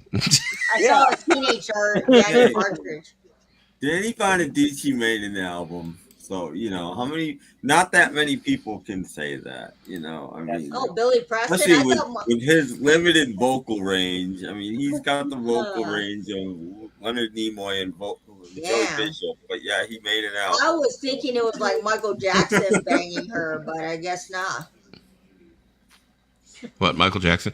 I don't think that a lot of people they say, oh, that Michael Jackson was gay, he was this, he was that. I just think he was asexual. No, he was with Brooke Shields. He was with Brooke Shields for a bit. He married Lisa Marie Presley. Yeah, but you could be asexual and marry somebody. I didn't see that coming. Yeah, but you never hear any of them say oh, Michael was such a great lover. Or Michael was this. I mean, I realize she's gone and you shouldn't speak ill of that, but she must have been growing up with Elvis as your father must have really screwed her up. I mean, how can the same woman be married to Michael Jackson and Nicolas Cage? I mean, two of the strangest people. Oh my God! Just throw William Dafoe or some other fucking weirdo too while you're at it. Something like that. I could have seen Nicolas Cage, and I'm gonna admit it. I like Nicolas Cage. He's a great actor. I mean, I liked him in that movie he did about Vegas. That was a good. movie. Leaving Las Vegas. I never saw that. I heard that it was very, very depressing. Because he's going to Vegas. I brought that home. My wife sent me out to get a movie one time, and I brought that home, and we watched it. And she wouldn't speak to me for a week. She was so angry. Wow. It's just like. That's the most depressing thing I've ever seen. I saw that as a kid. But you don't want to like Nicolas Cage. I don't like Nicolas Cage. Oh. I remember him in Valley Girl. That's how old I am. Oh, Valley Girl. That's a good movie. That's a good movie, Valley Girl. I think when it comes to Lisa Marie Presley and it comes to Michael Jackson, I think that she was heavily on drugs. Yep. And I think that Michael Jackson basically influenced her into doing it. I think he influenced her into marrying him. He probably had turned around and said, this is going to be good for your PR. This will be good for my PR. Willing to put in the two estates, two, empires together. It'll be great, because I'm sorry, but Michael Jackson sometimes sounded like he was slick and he was sneaky. He knew how to, arrange business shit. He wound up with the Beatle catalog. Yeah, he was slick and sneaky. Yeah. I mean... And then told Paul McCartney to his face he was going to do it. And Paul's like, oh, sure, Michael. Yeah, sure. I'm going to buy your music. He's like, He told him straight to his face, "I'm gonna buy your music." Paul's like, "No, you know." He's like, "Yes, I am." "No, you know." "Yes, I am." And he did it. This is this guy. He's gonna get my music. Yeah. Oh man, I mean, you know, I mean, maybe it was a good thing that John was not around when that shit happened. nobody ever mentions this. Speaking, I'm not saying he's sneaky. I'm Mhm. saying he's a good businessman. Mhm. Because Paul McCartney is one of probably the 100, or at least in the top 1,000 richest people in the world, right? He's Mhm. a billionaire, okay? And he did that without owning his 250 best songs. Imagine how rich he would be if he actually owned those songs. He did it without owning those songs. Yeah. The thing that I think is completely funny is that every time they end up talking to Paul McCartney about Michael, it's like he doesn't have anything bad to say, but he kind of gets that look like he just bit on a lemon or somebody put their finger in his butthole. Every time they mention Michael, he just kind of gets that look on his face like, well, because he's not the kind of guy that will yeah, the kind of guy that will go around and trash talk anybody. Yeah, definitely not. It's he keeps things professional, but I think we all know that behind the scenes he's like, I can't believe they asked me about that motherfucker. Exactly. Like I said, you can see it on his face every time they ask him. He gets this look on his face. Whereas if you probably would have asked John or George and Ringo, especially George does not hold back. I got an argument with somebody in the chat, and maybe it was Mayo's chat. I can't remember. Somebody's chat once because I said what George said about Michael Jackson. He's like, he never said anything bad about, and it was in Rolling Stone magazine. I read the damn thing. What do you mean he didn't? It was a Rolling Stone interview, and yes, he did, and it was horrible. And I read that, and I was like, "You go, George." I was like, "Yeah," and everything that we were all thinking. I can't help but think that a similar thing went through McCartney's head that went through my head when I found out Michael Jackson died. The first thing that went in my head was, I wonder if Paul can get the Beatles songs back now. I guarantee that went through his head. I guarantee that was the first thing, not poor Michael or anything, but you would think. The day that Michael Jackson died, I called my dad and I said, the asshole's dead, and we're like, woo, and we're like saying, I wonder if Paul's gonna get the Beatles music now. I was like, yeah, Paul should definitely just get the Beatles. I remember when Michael Jackson. It wasn't like that. We were all like, "Oh, poor Michael." We were like, "No, is Paul gonna get the Beatles music now?" Yeah, I hope so. He probably did. Speaking of music and stuff like that, did anyone see Michael Fremer's video from it's probably been a month now, where he went to Pittsburgh, to Pennsylvania, and he went to that mine. I think it's called the Iron Mountain or something like that. He was invited by Universal Music to go take a look at some of the masters and stuff like that. I guess it's on his new channel, Michael Fremer's new channel called The Tracking Angle. Now, here's the thing that I find unusual is if you all remember, which I'm sure you do, they had talked about how many masters had been lost forever in that fire. And then they came afterwards and said, no, we didn't lose as many as people thought we did. It wasn't that much important stuff that we lost. They said some things are lost forever, but a lot of it, the main stuff was at this other place. And they're showing them pull out all this different, Buddy Holly stuff and all this different stuff that they thought all of us thinking it's gone forever. Yeah. And plus what? Most records back in the day even weren't made from the original masters. They were made from a dupe of the original master. And they still got a dupe of the original master. That's the thing. The Beatles albums were pressed in America in 3 different plants.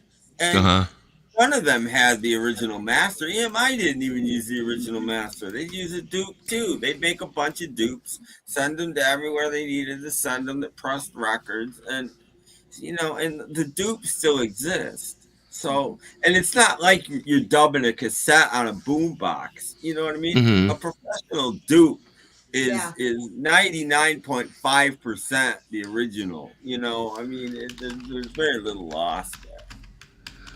Okay, let me see if I can see a little bit here. I'll show a little bit of it without getting too much into it. Because if I remember correctly, we didn't lose all of Buddy Holly stuff, right? They were saying that we lost Buddy Holly stuff or something. I don't think we did. The way some of these things are stored, the way they're pulling them out, though, it's just kind of like, what the hell? Yeah. Okay, let me go ahead and show this. I watch Forever sometimes. There's literally at this point, just in rock and roll, there's like a billion master tapes. Yeah. How do you store them all? It's impossible. Exactly. You know, people go, well, you need to store how? How do you store this much stuff? We're going to show you how they store their tapes, how they catalog all their tapes. I'm kind of disappointed. I thought it would be like in an actual mountain. When you said Iron Mountain, I thought, oh yeah, it's in a mountain. Well, this mountain is completely climate controlled, and if any of you horror fans out there know, George Romero's Day of the Dead was filmed in that freaking mine. Oh. Everywhere you look, there are tapes. Well, and in Day of the Dead, they make a reference to things that are down there, because there's this part where they're sitting in the back and there's a black guy going, he's all, you realize that we need to teach future generations not to come down here and dig this up, do that. You realize that we have microfilms down here of IRS statements, of tax claims. We have every movie you would ever think about seeing, and all this stuff. He's talking about all the stuff that's down in the mine, that's stored there. So obviously, yeah, it's true. Those are Don Henley masters. If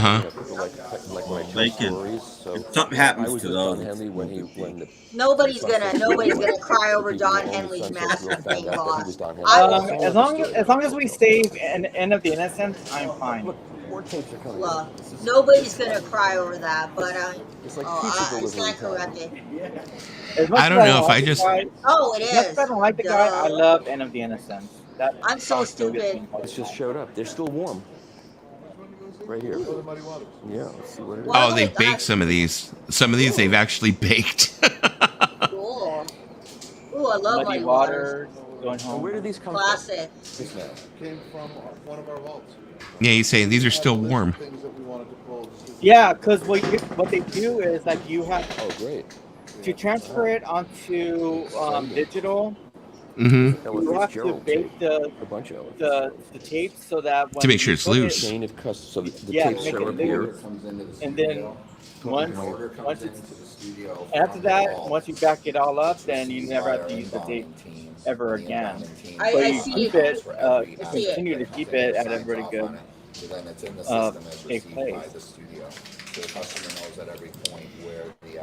Why, thank you, slapping glap, but I think I will do it the old-fashioned way.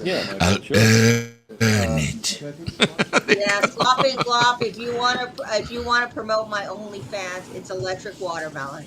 Just kidding. There you go. Just kidding. Groovy Lisa at the Groovy Electric Watermelon.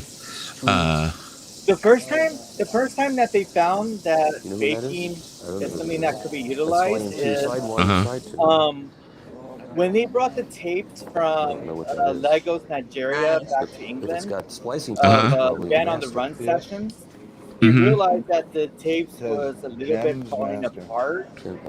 And so I think it was like George Warner, Jeff Emmerich said like, well, we need to record this tape to another master tape. So they said like, well, we have to bake it. And then once it's baked, we transfer that to another tape. And then we have to discard this tape. That's a band also. I see it now. I see it now, Kix. I see the mountain. I was kind of That's why the dumb when I see master tapes of Band on the Run is not truly Audio master. tape, sure. A duplicate Man. of the master. I don't know if I would trust Fremer with those tapes because I hope he doesn't break them, man. Well, there's a part on this where they're saying that the actual boxes are just as important as the tape itself. They're saying that they want to save the boxes and stuff, that the writing and stuff like that. The Police live at Atlanta. Oh, I need that. I need that. I'm a big Police fan.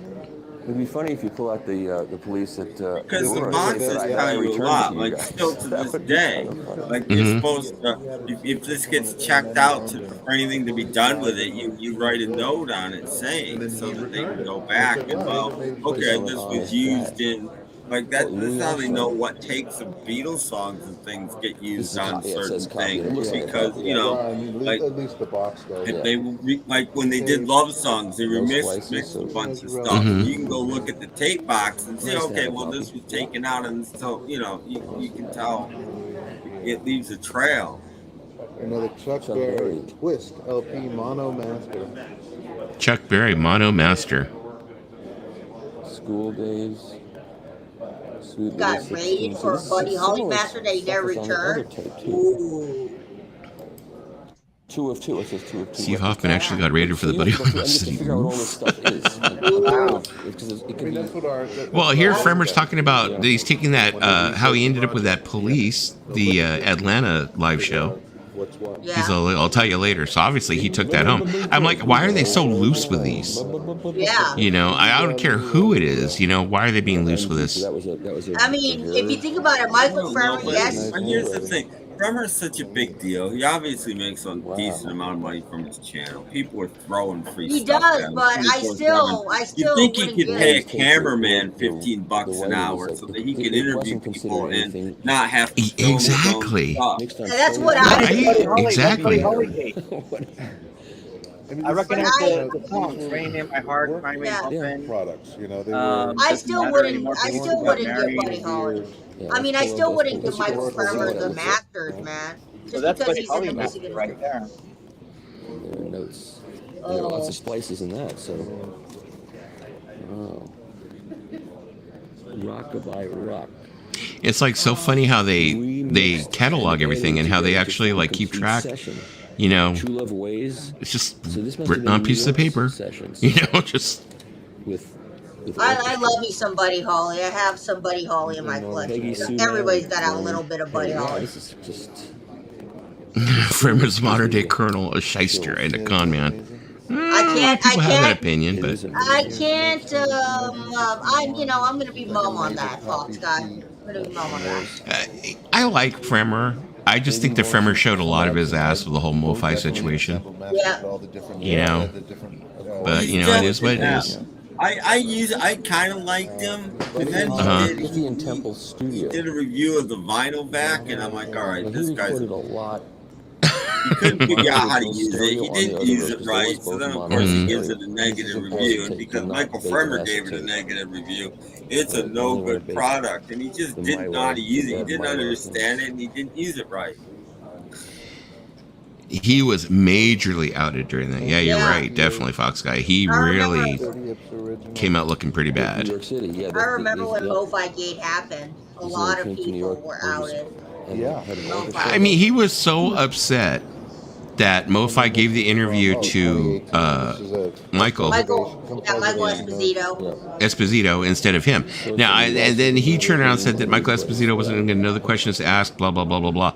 Now, the thing that I think is, I think that Michael Esposito going was better because Michael Esposito was asking questions of someone who sells their product and stuff like that and needs to, like, he has a following of his own, that he, in his own base. He's a MoFi guy. He's got a huge Exactly. Yeah. He sells it and he collects. Norman Petty tape. And I think he did good enough of a job. I don't think that I think Fremer would have went in there with it in the back of his head that I still want these guys to send me samples. I still want them to send me free stuff, and he would have kissed their butts. Or You he know. might have gone the other way. And if he went the other way, interview's over. You know, he could have gone either Yeah. way. And I think Esposito is It's more a 7-inch reel. I think Mike diplomatic Esposito. from him. You know, Yeah, I he think gets that the job he- done, but Oh, I he got gets him off doing That it. just preserved. Yeah.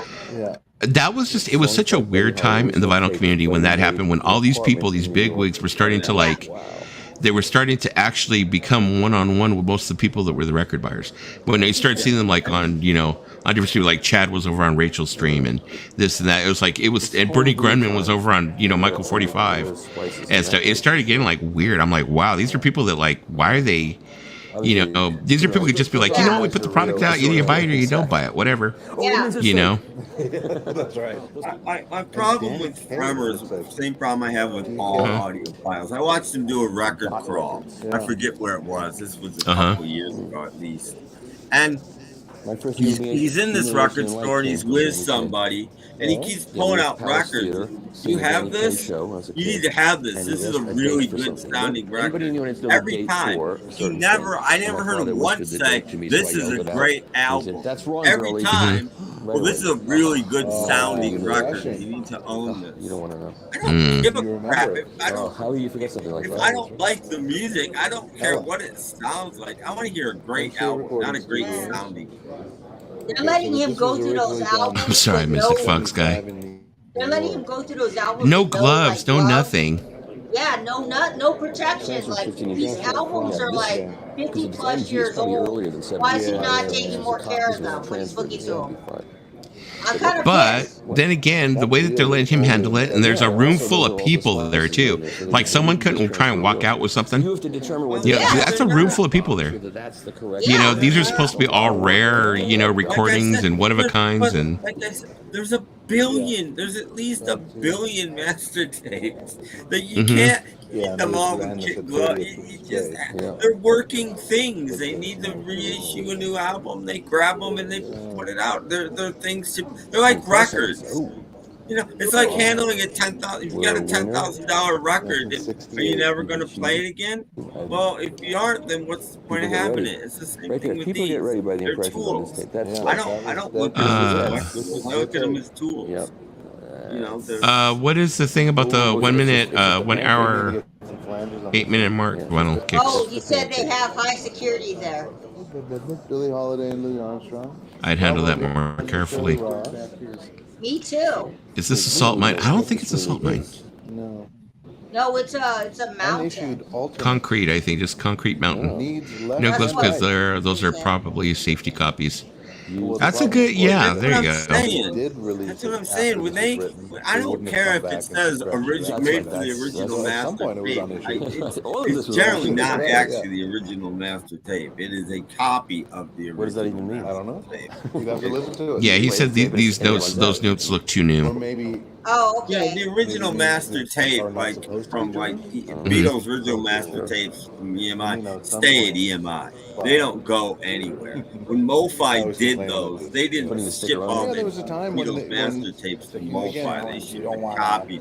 you don't want to ever obscure metadata. But And still, even though I this would, doesn't seem you like know, I still metadata would treat them maybe with care 30, because, 40, 50 years ago, but now those that's things metadata. could get It's lost. end of the I still tape. treat them with That's care. part of the Well, Despite archive. the they're fact that treating they're them with letting you. care. They're not, you know. What brand, when it was manufactured, might. I'm probably reveal sure they are. I don't know what whether it Michael needs to Fremer be so much. prioritized as an at-risk. Now they're saying that even actually the brand of tape, the box brand, is like considered metadata now too. So it's important, just as important. Yeah, we have way. I mean, we've talked about this with Iron Mountain. What's on the back side of there? Let's see if this is. Yeah, I mean, every different tape had a Billie different Holiday. formulation. Billie Holiday. 58. But the other tracks are removed. Probably to a comp reel. Yeah. Yeah. Fine and mellow. Original, Yes, not it for is. mastering. Too much echo? Question mark. It's for you to determine. This is Yeah. Commodore. Do you think this has too much echo? Yeah. I don't know. Commodore. So this is old. Now what's in this box? Yeah, true, There's gonna be a Dwayne. whole lot left Definitely. on the- Nobody thought those would amount to anything. They didn't write all extra perfect like that. Oh. So you Yeah, can see a lot of the exactly. tapes You know, I mean, yeah. look, I mean, the original Love Me, or the original She Loves You is master tape is missing. The Or original someplace Love Me else. Do master. But the original of this track, which They is didn't, so you know, critical to her. it's surprising how much still Still survives. This is it. It was just, Yeah, it that was a is hit it. single. It was around for a year and Yeah, and gone. it says made in Great Britain. That's what I think, In Box Guy. Hayes, where we Yeah, actually Mike. had The an notes archive are new. facility until 2 years And if ago. it was just a And, record, I you know, I mean, yeah. you just, you know, could press and it the from old another Satchmo record if at you have to. Pasadena. You know, I mean, it's just a Satchmo record. at Pasadena. Wow. EMI tape. MIT Yeah. Middlesex. I wonder if it's just on that. You know, Jimi Hendrix was gonna play Pasadena, but he decided to play Monterey Park Is instead. this is an EMI flange with a. Yeah. What We is need, the- he needed some aspirin, so he played out front of the CVS. Oh, well, you know, Grab there his was ass. a shortage of Asian people in Pasadena, so we went to Monterey Park. We have more diversity in Monterey Park. He said, wait, they just had a barcode? Reverend Franklin. Bill Grauer production. Rev Franklin, they were on a first. Perhaps name maybe the newer ones that they Limited remastered or their in newer 1964. master tapes probably have a barcode.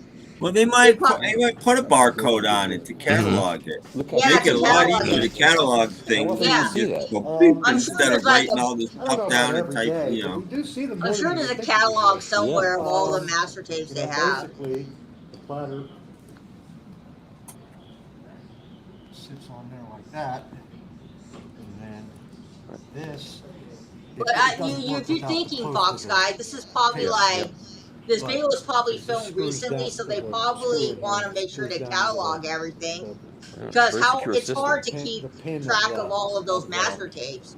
And the somebody display base. has a Yeah. computer with all the Yeah. master and tapes, so and it's then probably security password it's too. grooved here, Like so not everybody can see it. basically locks it right on Yeah. there. So, Oh, I see it.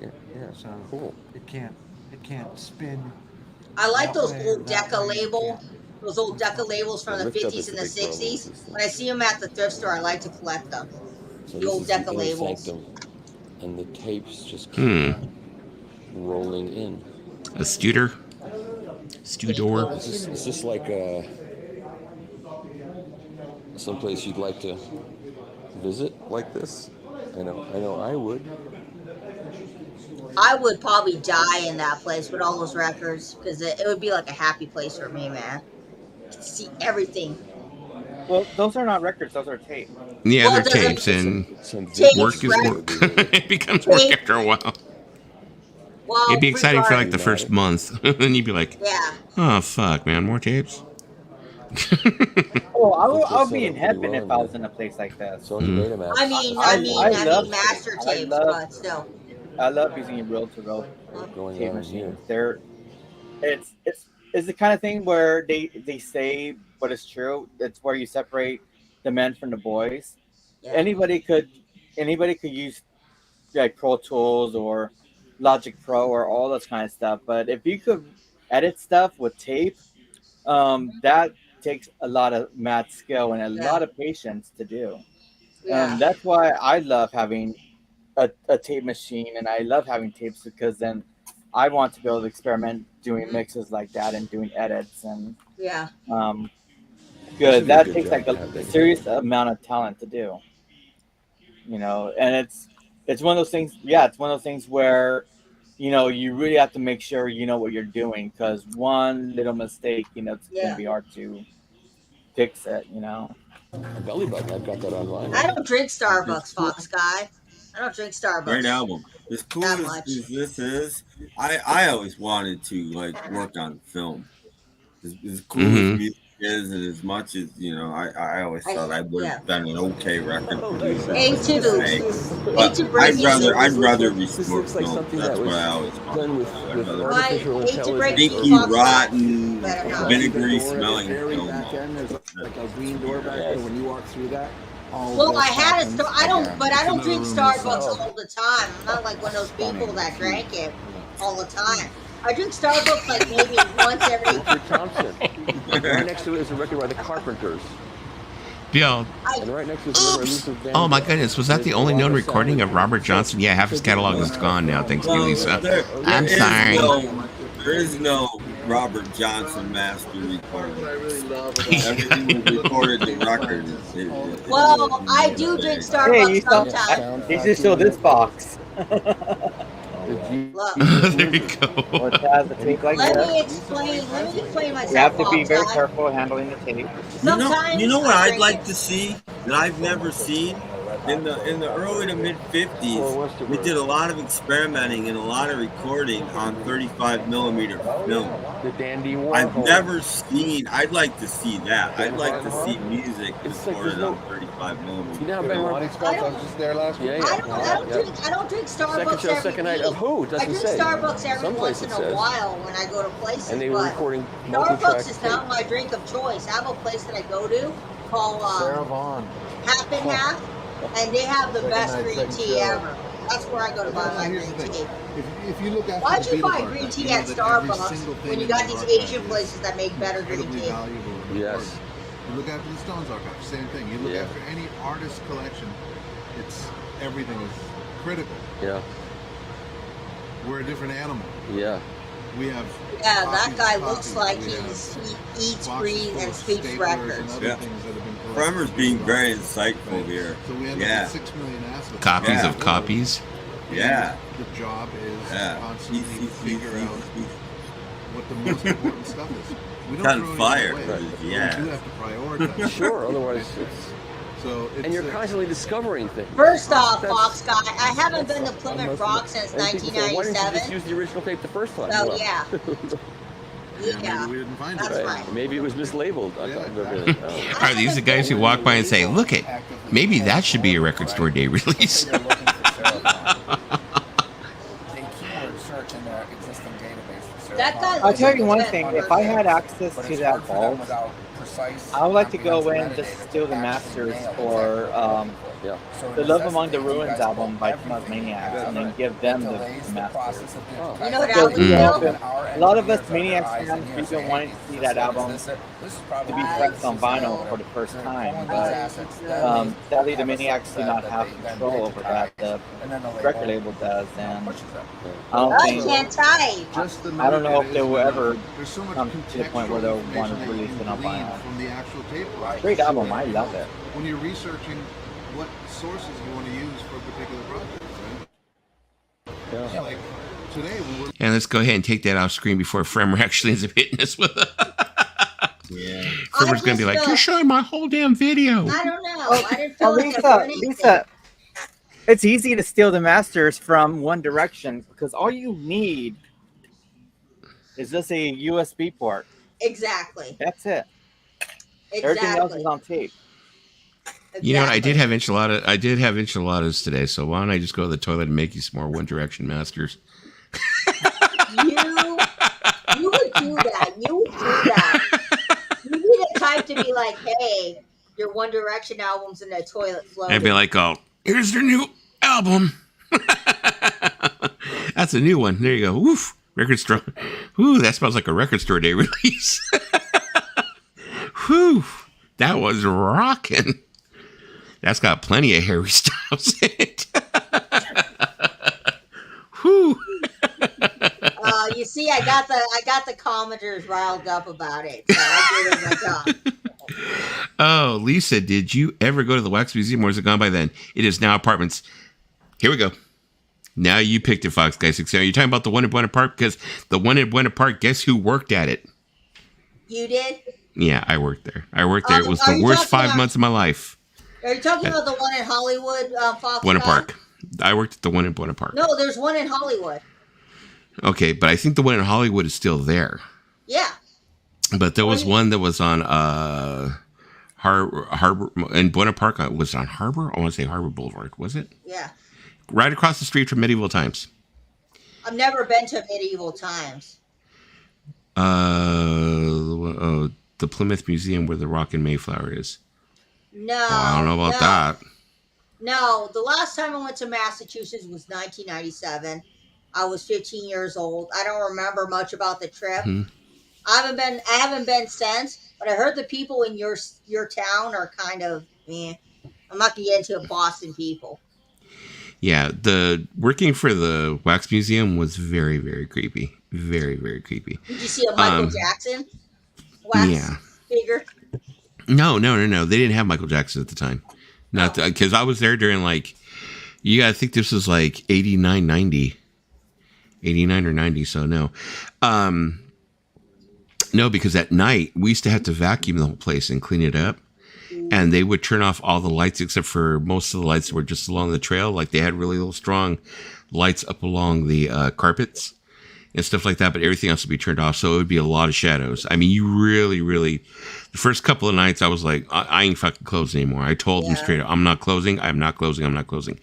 And me, I have a fear. I have a total phobia of dying on a freaking shipwreck. It's a phobia. Way before I saw Titanic, way before all that shit, that has just always been my fear that I'm going to go down on a fucking ship, And I remember they have a setup for the Poseidon Adventure where you would walk into it. It wasn't just like most of the other sets where you'd walk by and they'd have Charlie Chaplin in a little corner and it'd be a little setup of the Gold Rush or whatever. I mean, this one you walked into it and it looked like you were walking into a small set of a ship with the water dripping and all that different shit. And walking through that shit in the dark was fucking horrible. I hated that one. Then they also had another one that used to creep me out that was it was a display of the PT 109. You know? Yeah, it was supposed to be for the movie PT 109. Same thing. It was a ship that was sticking halfway out of the water, you know, with, you know, I don't think I could fucking do that job now. There's no fucking way. There's no way I could do it now.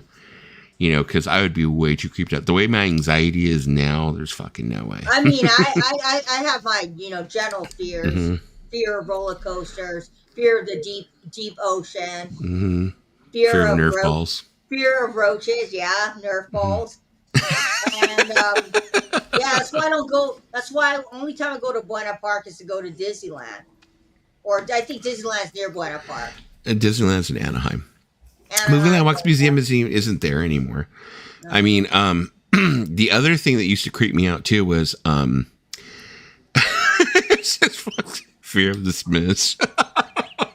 Shit, I was gonna say that, Fox guy. It's never gonna end until I buy a Smiths album. Watch, I have a feeling that Christmas. I have a feeling when Christmas rolls around, I'm gonna get a bunch of Smiths album from a certain person. Yeah, there was. I've already bought my Smiths albums. Why am I gonna buy you Smiths albums? Because you bought One Direction and said Smiths. I ain't gonna do that shit. Because knowing you, you'd buy me one album just so you wouldn't have to make a joke of me on streams about buying a Smiths. I know you too well. You'd be like, here, have a greatest hits. I got it at Goodwill. Okay. Yeah, but I mean, the place just, I mean, it really used to creep me out. I don't think I could do it now. Most definitely could not. And at the time, they had this thing that was called the museum, was the Palace of Living Art. Ooh. It was called the Palace of Living Art. What am I looking at here? Where the hell is it? I'm like trying to get it here. Hold on a moment. Okay, hold on just a moment. Okay, this will work. Okay, that'll work. Okay. Here we go. Mm-hmm. I'm so dumb not knowing that Disneyland was in Anaheim, and I've been there many times. I was like, why did I think it was in Buena Park? Yeah, but no, what I was going to say is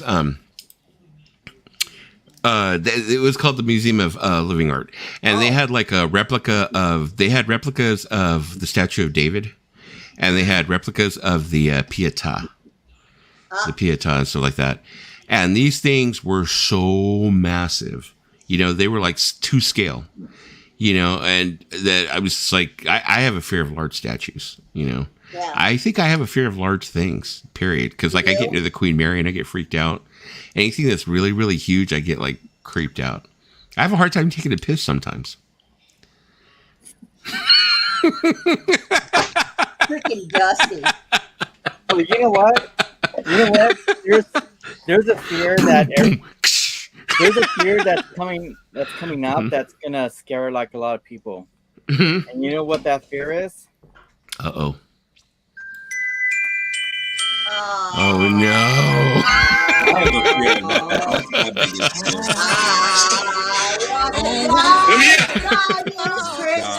Oh no. You keep playing that song, I will die this Christmas. I used to have a friend whose favorite joke was, and I love this joke. He's like, I went camping with my buddy a couple days ago, and as a joke in the middle of the night, he glued the tip of my penis to my body, and man, it still itches. Yeah, just like the joke about the two guys pissing off the side of a way up here. Man, still itches. That's like the joke about the two guys pissing over the side of the bridge. One guy turns around and tells the other one, he's all, damn, this freaking, he says, this water sure is cold. And the other guy goes, and deep too. That was his other joke. Every time he went to the bathroom, he'd come out and go, man, that water's cold. Yeah. Do I have a fear of big sausage pizzas? Not big sausage pizzas, but big sausage. Like I told you, I have a fear sometimes I go to the restroom. I don't think you're getting that joke, Dusty. I get that. Yeah, Let me see. How are you with the Statue of Liberty? I went to the Statue of Liberty once. I was a lot younger though, so I think age has done something to like even increase my fear more. I think so. But yeah, I mean, I couldn't go to like, I mean, just like when I was young and we went to Italy and we went to Europe and I saw a lot of statues there too when I was young. Like I said, I was like 9, 10. Yeah. And I saw a lot of statues and I didn't really have a problem, but as I got older and I saw Rebel, like I've seen the real, statue of Michael. I've seen the real Pietà. Yeah. When I was younger, didn't have a problem with it, but I saw the replicas when I was an adult and it freaked me out. Yeah. So, I mean, I don't understand, but it is what it is. In Paris. Yeah. I got to just stay away from there, But then again, we also have this guy. This guy's like giving Lisa this eye.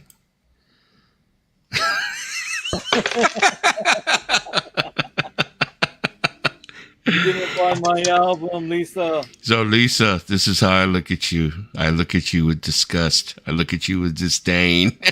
Well, I'm sorry, Morrissey. Harry Styles is better than you. God. He's like, oh, I look at you with disdain. It's horrible.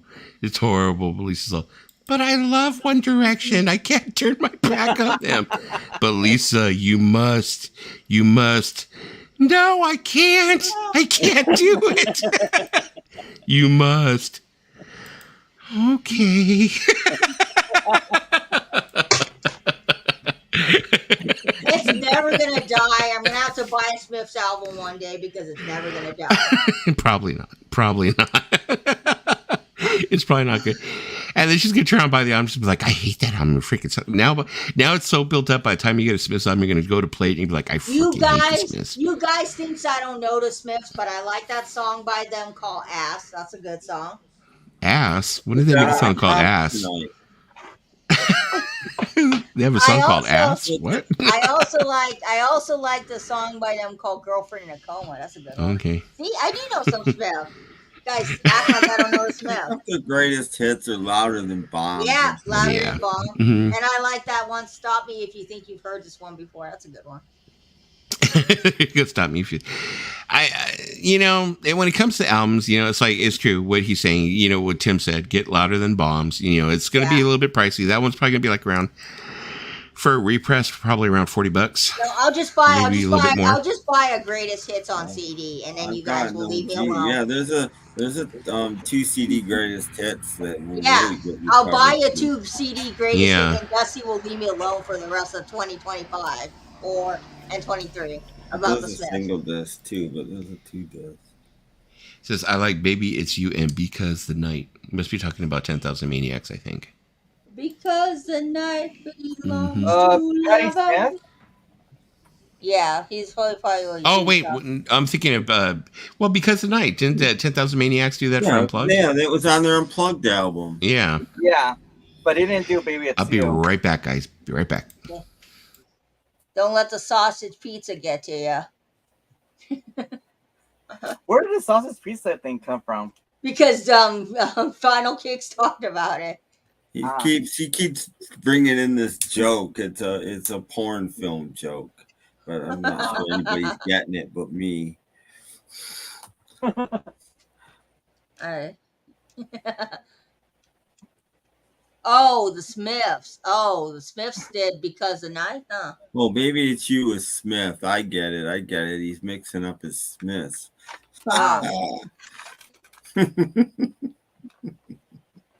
Oh, okay. Yeah, I only heard Because of the Night by Patti Smith. Well, it's really by Bruce Springsteen, but yeah. I have the 45, but I haven't listened to it because, truthfully, I still like the 10,000 Maniacs version.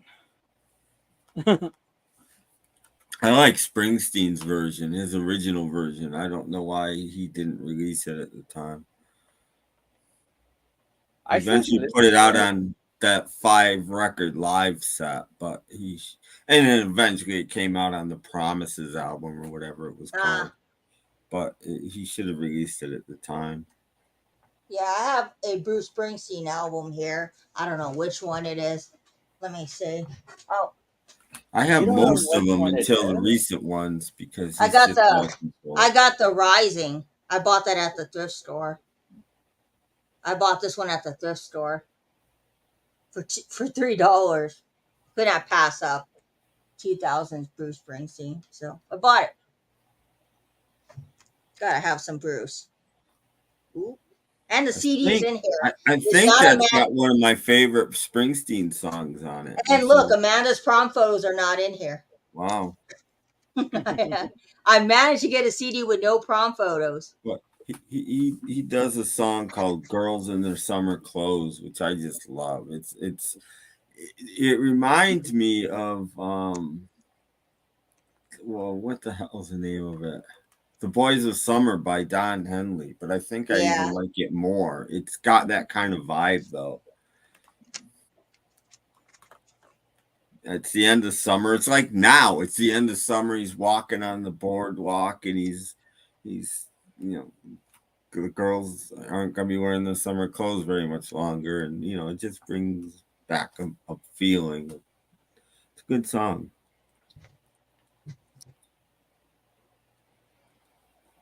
I like summer songs, but I don't like the summer. No, Fox guy. There was box sets. Wow. Box sets go back to the 78 days. So no, it wasn't the first box set ever, but it was one of the first modern box sets, and it's like but Clapton's Crossroads may have came first. That Clapton's Crossroads, that the Dylan box, and those all were about the same time, and that started the whole box set thing that we still have today. Yeah. I don't know which actually came first.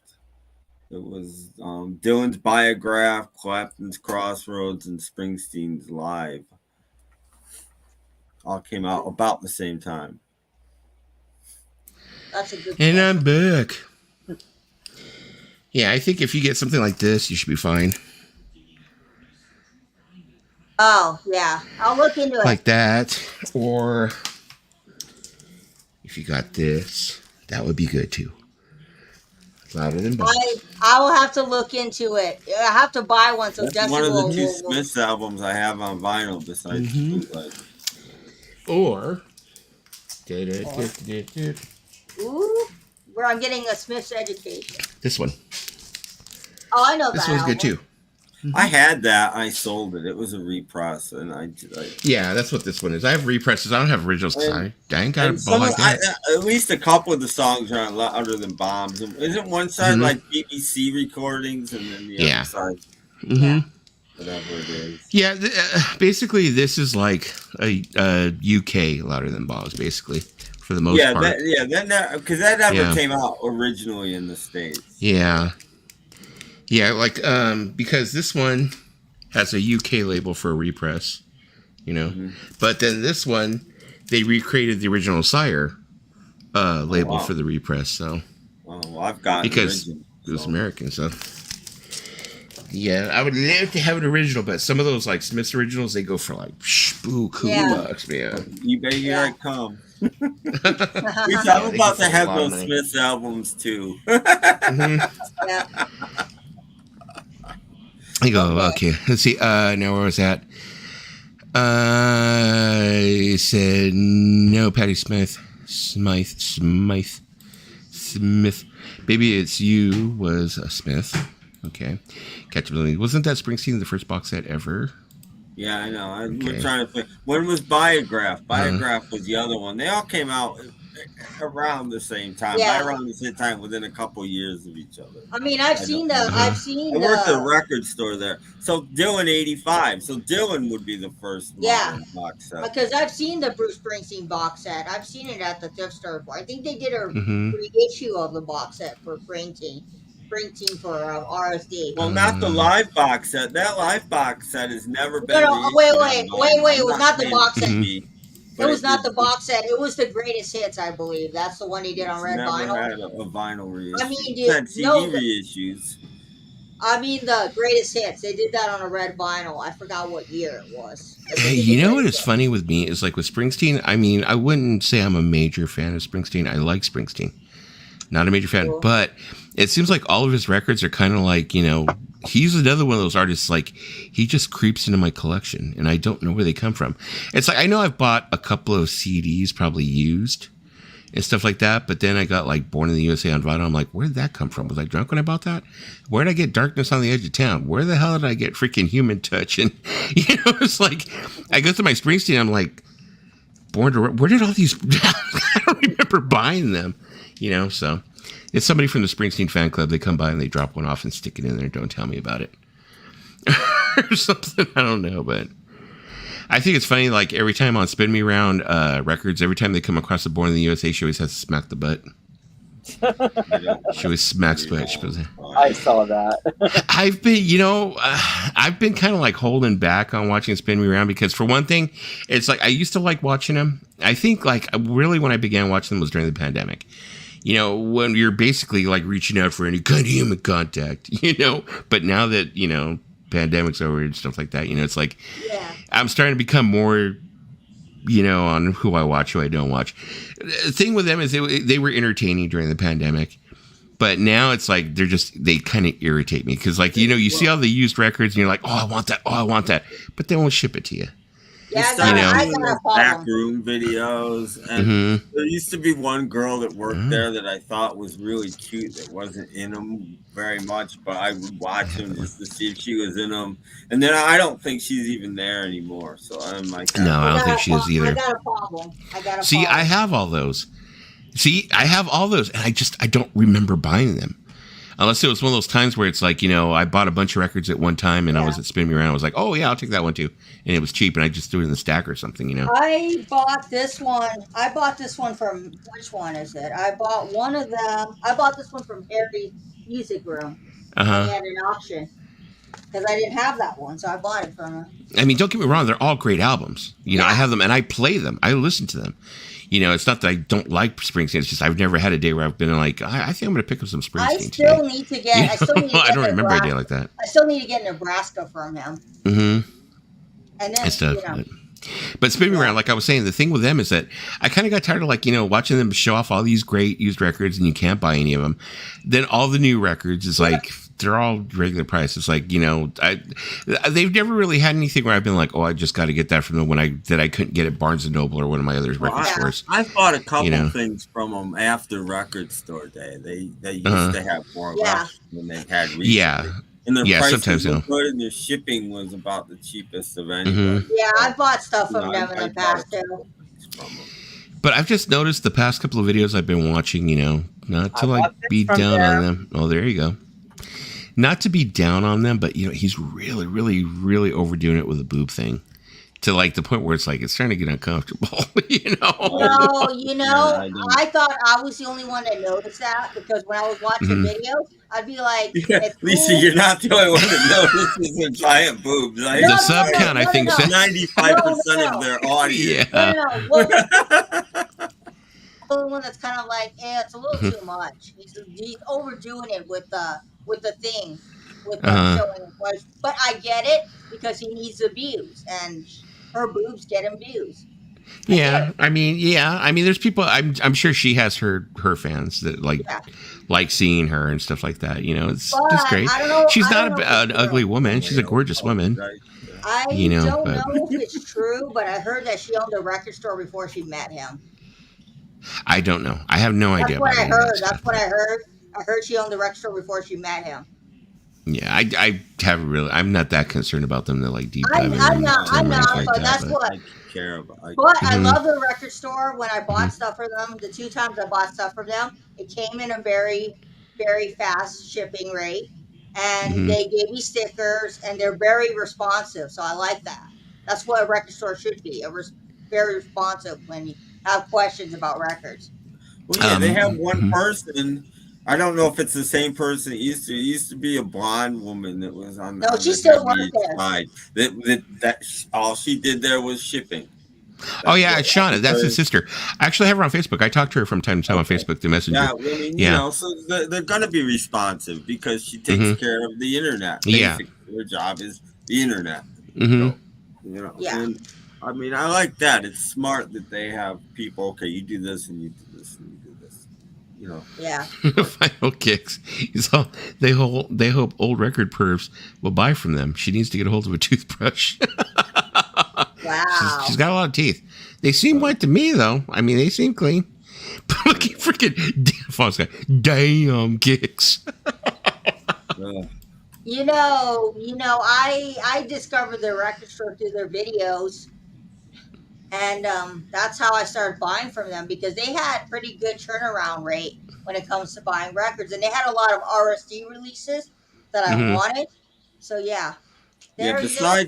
Besides this place I know in Rochester that I never go to, they get more RSD product than anybody I've ever seen. Yeah. Besides this place in Rochester, which isn't that far from me, that gets just even more than that. Yeah. It's amazing how much they get. What I've been doing lately, I mean, in my free time, is like I go on YouTube and I try and find like the vinyl community channels that are way low numbered. Like people that are just starting out and they have like under 100, subs. And you can see they're pushing it. They're making their content. They're making videos. They're not the most, some of them are kind of awkward while they're doing the videos, stuff like that. And I try and like go on there and I watch their videos and I give them words of encouragement. I've been trying to do that lately. Be like, oh, great video. Or, hey, yeah, I love that album myself. Just give them something positive. Because I remember, I'm only like 300 and whatever, freaking subs or whatever. But I remember back when I was way below 100 and, you got a comment from somebody, it feels good. And it makes you want to keep going. Yeah. So that's what I've been doing, is trying to like, stick with some of the smaller people. I used to do that. There's channels, not necessarily vinyl channels. There's one channel I've been watching recently. I've probably watched half the videos now. But I've never made a comment, and I should, because they have video after video that has yet to get a comment. I'm like, how can you have a video and you don't have that many views, but it's got a couple hundred and there's no comments? How? Yeah, because there's a lot of channels out there that are under 100, and it's all I'm subscribed to pretty much a lot of small channels out there. And they're making content. They're pushing. They're trying to do it. Yeah. They're trying to do their thing. Let me see if I can see some of them here. I need to have something in common with them. Like, I'll just take, he's grown big, fairly big now, big enough anyway. Sam St. John. I like the guy. He's a nice guy. But musically, we have very little in common. So I don't watch his videos. I don't support him just because. If I wanted to support everybody that I should support, I'd spend 24/7 just on watching videos in the vinyl community. You can't do that. Yeah, I'm subscribed to a lot of vinyl community one channels. of the people that I don't have time. I don't even comment on males videos anymore. I usually watch them. I feel obligated, but I usually don't even comment. Yeah. I feel like, watching is what I do. I watch them and I like their videos, but commenting, I'm very bad at it. But I'll watch people's videos if they show up on got something to say. If I watch a video and it inspires me to say something, then I'm going to comment. But so many videos don't. The day when I get a Smith album, I'll make a video. Like, there's some of these channels that are shooting up quick, though, Tim. I swear, like this one, Stylist Meets Vinyl. When I first found him, he was like maybe 120, 130 subs. He's at 642. Yeah. And you remember that one guy? You remember that one guy you vinyl spins or whatever his name was? The one that someone said you look like him? His channel got to 1,000. And he's only these people are, but you know what though? It's like, I don't envy these people, which I probably should be like, oh, they surpass me. They're chugging it out though. They're putting their content out. They're putting in their work. Like, I've been saying this forever. You want your channel to grow, do content and make it professional. Like this guy right here. When I first found him, I think he had like 70 subscribers. Now he's at 257. He's moving up. Tom's Hit Parade. He's another one. But same thing, content. Content. It's like, there's a lot of these like small channels that they're growing. They're doing their thing. And stuff. And a lot of these people, then there's other ones that are really, really huge. Like this guy, Pieces of Vinyl, and you don't hear that much about him. And he makes really, really, he's like at 3.69 thousand subscribers. Wow. there's some big channels out there, man. I mean, it's like I know that sometimes we end up sticking in a bubble of our certain channels that we hang out with, and when we're talking about the people where we orbit around and stuff like that. But there's some channels out there that are bigger, and they don't even know about this side of the beast. They don't care. They're doing their thing. There's that girl I was talking about the other day that was on Material Issues. It's got like 23,000 subs, and the channel's like a year and a half old. Yeah. Oh, I was talking to Dusty and Lisa about Abigail today. I saw the latest video she did on Smile, and there's like so many things in her video that she totally got wrong. And like she said, like Brian met Van Dyke Parks at Terry Melcher's place. For one thing, she mispronounced Melcher, and actually that was not true. The first time they met was actually in '65 at his place, and David Crosby brought Van Dyke Parks over because Brian Wilson was having a listening party for Stoop John B.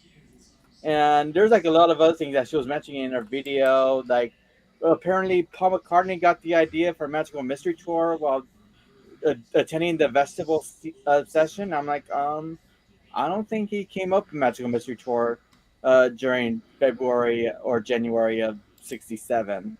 That was a little bit later, so I don't know where you got that information. Well, she's a young he didn't girl. get that idea till Brian died, and then they're like, "We got to do something here. Let's make a movie." And the thing is, like, the difference between her channel and my channel is like she has about 18.9 thousand people, where I only have about 400, and even for someone like me that has 400, I make sure that if I'm doing a video on an album or something like that, I'm going to give everybody like the facts, the actual facts on everything. This video was like so poorly researched. It's like she was like saying things like all the guys in the band was starting to become against the Smile stuff, when in fact Dennis, Carl, and Al all said like Smile was like some of the best things that Brian worked on, and even Dennis said like Smile was so good it makes Pet Sound stink, and I'm like, she made it sound like the entire band didn't like it, and I was like, girl, I don't know where you got your information from, but I feel differently. She's very young. She's very young, and I know that she's gonna probably get some information wrong, and some people are not gonna point that out. They're not gonna point it out when they watch her videos because she has a lot of positive comments on her videos. More than she also had she had a really, really big following on what was it, TikTok? Instagram. She came over with a big following. Yeah. So I think that was one of the reasons why I think Lisa, the first day we saw her, she was at like 200 and something subs. Yeah, I said she was going to grow big because she has a unique look. Yeah, and she started out as a fashion channel. She didn't start out as a music channel. She started out as a fashion channel, and then she showed her record collection, and it got such a positive response that she decided to do an album review. And before she knew it, this is what she said on Material Issues. Before she knew it, she was a music channel now, and the fashion had to go away. And she admits she'd rather talk about fashion, to be honest. But it was music that people wanted, so that's what she did. I mean, I'll link her channel. Let me see if I have her on here. Yeah, I feel like she's got 23,000 subs. She doesn't need Dusty's 250. No. No, because Fox want to see it. Doing it for Fox. See, like, here's another channel. He's already grown too. When I found him, he was only like 60 subs. Now he's 307. Cats and Records. You want to look, all you got to do, her thing is like Review Mondays or something. Just type Review Mondays in the YouTube search and you'll find her. Because when I looked at her Instagram, looked at her old posts, they were all fashion stuff. I think she needs to stick with reviewing albums instead of doing like his history and everything behind the album and stuff like that, because I think that the albums that she talks about, she probably have spent the most amount of time with, and so she just basically going off of poor research. it's not like it's like I would feel bad. I would feel totally bad if I did a whole video on "The Queen Is Dead" by the Smiths, even though I've only had this album for about 2 months. I feel like I need to have an album in my possession for more than a year and really listen to it and really Mm-hmm. get myself familiar with it before I should really say anything retrospective about this album, Okay. like how Mm-hmm. it's made and everything. Okay. I would feel bad, and I'm also doing a disservice to fans that are hardcore fans of the Smiths, because then they'll be looking at me and saying like, "She doesn't fucking know what she's talking about." That's why I don't do reviews. You I know, just Paulina, talk about let it things sink that I in. like and things that I Let it don't sink like. in, I don't. Paulina. She's the same age as Mason, and she graduated in 2019. I don't do. You know, usually with me, what I end up doing is like when I end up doing like, well, the little amount of videos I did is I made sure that I ended up hitting certain points. And it's like I made sure that I researched those points and I cross-referenced them from a couple of different websites before I considered that to be fact. Yeah. So that's what I ended up doing when I was like saying stuff. And then also I cut it down where I wasn't giving you a whole bunch of information, like overloading your brain. I was giving you like maybe like 3, 4, 5 hardcore takeaways, and maybe the rest was just like dribble, you know, and stuff like that. So that's what I was basically doing. But yeah, because I mean, especially like when it comes to like doing a video on the Smiths, that's the reason why I didn't want to really tackle that, but I did. But it has become one of my more popular videos because like when it comes to like Smiths fans, Depeche Mode fans, they will critique every little thing. You know, just like the Beatles fans, they will no, that's not correct. That's not correct. They'll be like, no, that's not where they recorded that. That's not where they did. They will correct you. They will go into your comments, you know, and be like, no, you're wrong. And then once you lose their confidence, they're like, they're gone, you know. I mean, you know, the only gripe I have is the video's way too long. I think 1 hour and 7 minutes. I think, you know, if you're going to do a video, kind of condense it to about 30 minutes, you know, and get all your information out. But if a video goes over an hour, I kind of lose interest in the video itself. Because then I think they're just adding filler to make the video longer. That's the problem with like, and I don't know how to tell the guys, but that's the material issue guys' problem. They've only got 235 subs because they don't have a video that's under an hour. Yeah, because you know I have a kind of people don't have that much time. Look, if I'm going to watch something that's an hour, it's going to be a movie. But if someone's going to talk about one album for an hour, I'm going to lose interest. I need them to like condense the video, like make it 30 minutes or less. I don't want to spend an hour. Their videos are all from live streams, so they are what they are. Yeah. No, well, they are. That's different. I say, and I'm not going to tell them this, but somebody needs to. They need to do other content besides their live streams. Because when you showed me their channel, I was like, man, their channel is small. Which I mean, they should do what TJR and what's his name do, and do like a little private feed for 15 minutes talking about like the Kirkham report, new releases or something. You know what I mean? They should do a bunch. I might let them know. Maybe maybe I'll let them know on Wednesday what they need to do. But something like that they could do quick. They could even do it, before the show or something, or after the show. Do a couple of them and release them during the week and have other content, and the channel will grow. Make them like 15 minutes or less. They should do actual content on their channel. That's what will that's what I'm saying. Yeah, like with me, it's like, when I try and do a video, I try and like get in, get out. It's like, I try and not go more than 15 minutes. Yeah. I try and fit everything I can to 15 minutes. Stuff like that, because I know that a lot of people on YouTube have a short attention span. And also when the shorts came out and people were really going for the shorts, the attention span got even shorter. So it's like people were like trying to get everything like in a minute or two, and stuff like that. So it's like, yeah, so I never try to go more than 15 minutes, because I've seen other people that do videos, not mentioning any names, that are freaking long form where they're doing like an hour, and it's just like, I don't have channel averaging close to an hour now. You know what I'm talking about, Dusty. Yeah, I know. Yeah, exactly. and You know, it's, it's like, God, I understand it's easy. I don't mm-hmm, understand how it's easier for you. He says it's easier mm-hmm, for him, but how uh-huh, does it take you less time to edit an hour-long video than it does to edit 2 half-hour videos? I don't understand mm-hmm, how that takes more time. I It's the just same think that, amount of film. It's the same amount of footage. yeah, It's the same mm-hmm. amount of everything.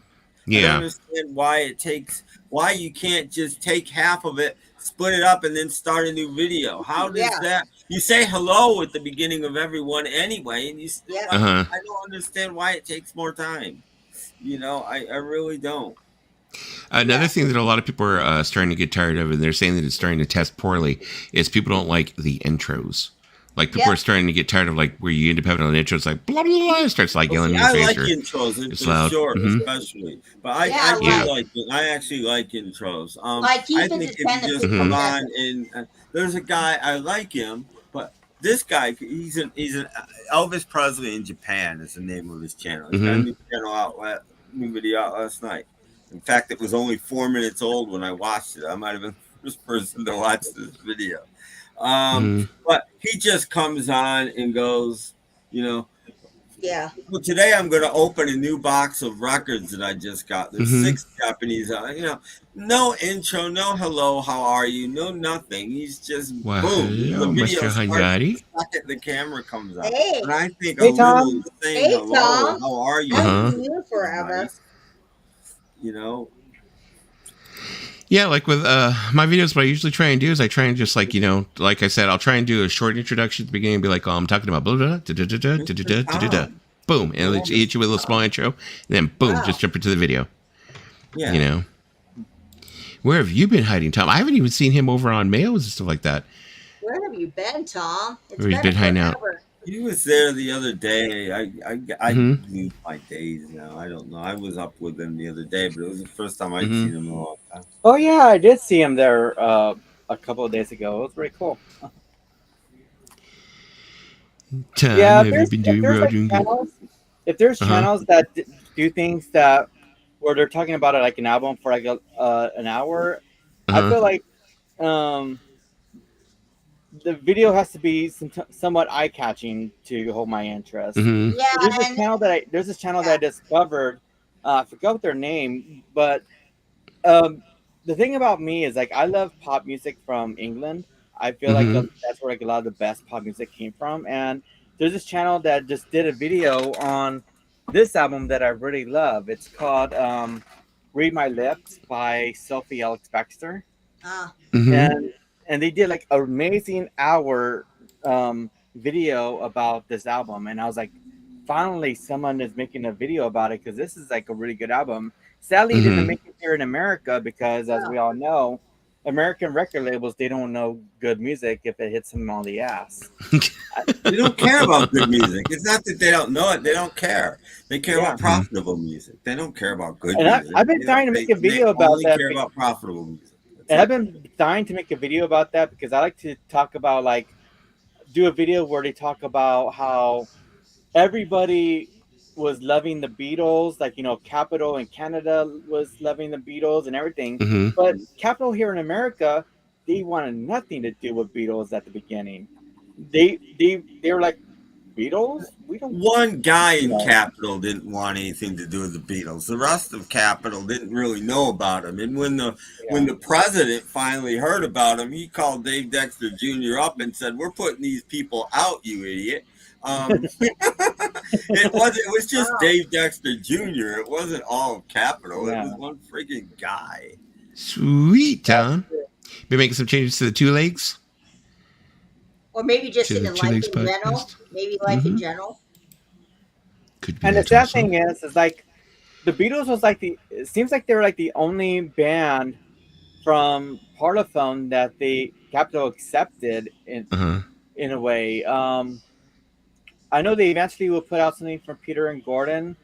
They turned down Journey Pacemakers. They went to Mhm. Lorry Records. Billy J. Kramer, I don't know where they went to. Yeah. Cap. The Hollies went to Imperial. Yep. Yeah. which was like a small label of EMI in America. Would you say that basically what ended up happening with Capitol at the beginning is that like when they first got the Beatles, they just didn't know how to market them or to what to do with them? No, it was I mean, it Dave might have been Dexter it. didn't want them. Okay. The I think well, two things happened. George Harrison's sister got a DJ to play him. That helped a lot. But also, Del Shannon covered "From Me to You" and had a minor hit with it, and that sort of woke up a couple people. And I forget what happened, but somehow a copy of one of the Beatles singles wound up on the president of Capitol Records' desk. Mm-hmm. And I think Brian Epstein called him and said, "Why, we've been selling records. Check out the rest of the world, and why?" And he was like, "I've never even heard of this band." He called up Dave Dexter and wrote him the Riot Act, and the next thing you know, the Beatles were signed to Capitol. But yeah, it was a phone call from Brian Epstein, and it was George Harrison's sister that knew a DJ that got a record played locally, and that started spreading a little bit. And it was Del Shannon. Dwayne said after the Beatles and the Rolling Stones came into existence and became popular, they opened up appreciation for other artists that weren't normally recognized, Muddy Waters and others. Because there's this video that I recently saw. Well, I saw a few months ago, and I remember sharing it with. Change is good, Tom. You know, as a matter of fact, I think I shared it with Beans. And Mm-hmm. it's a video where they talk about bands before the Beatles that were popular. They talk about like Billy Fury, Cliff Richards, and a few other bands.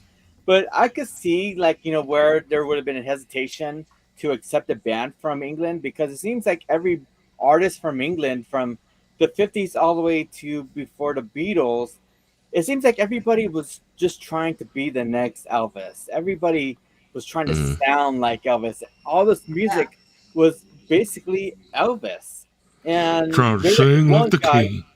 there's like this one guy that was like, sort of like the Buddy Holly of England. That might have been Billy Fury. And so I would have seen like when it comes to like a lot of these artists from England. Oh. And so if artists like the Beatles would have landed on the desk of anybody at Capitol, they probably would have been like, "Yeah, we're familiar with the music from England. It's basically nothing but rehash Elvis crap. We're not interested. Sorry." Working in Vegas now, Tom. Dang. English people had hits in America. It's not like there's never been a British artist that had a hit in America, but always just like one. Yeah.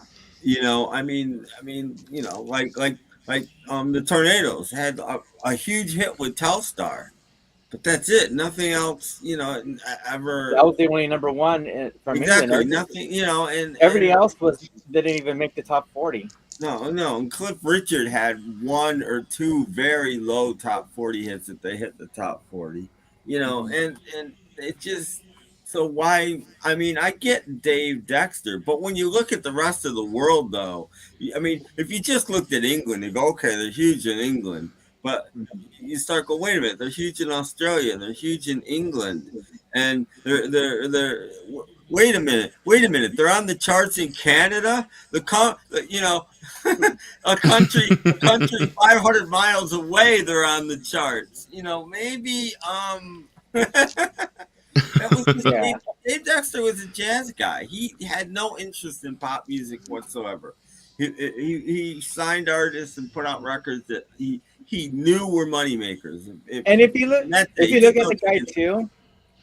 the guy too, you could be like, oh yeah, this is the kind of guy that would never listen to a band like the Beatles. He looks more like someone that would listen to someone like Lawrence Welks or no, he liked jazz, not really creative jazz, but he was a jazz guy. Goodwill's favorite, Lawrence Welks, and an easy listening guy, but he was a jazz guy. But anybody that wants to know about the whole early thing needs to read. I can't even remember the name of the guy now, but the book about the early Beatles. Who's the guy that does all the books? That's the guy with the big beard. Bruce Spicer? Yeah, the Spicer book on the VJ thing is amazing. Because I met him. He's a really great guy. If VJ would have had enough money for a good lawyer, Capitol wouldn't have got the Beatles. VJ would have had the Beatles, and Lord knows what would have happened. Maybe nothing, but because here's what happened in a nutshell.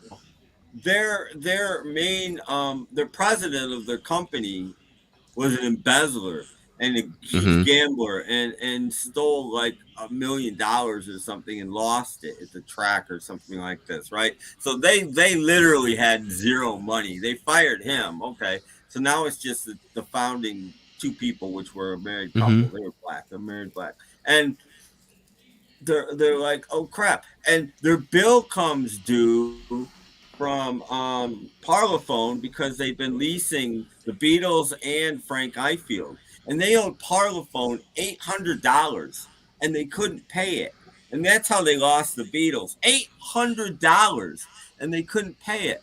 But if they'd had a lawyer,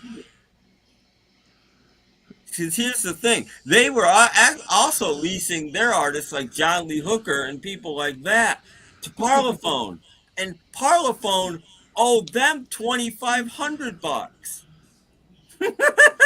Harwell owed them 3 times as much as they owed VJ, but they lost the Beatles because they couldn't pay their bill. If Parlophone would have paid their bill, and a good lawyer would have said, well, wait a minute here, they never would have lost the Beatles.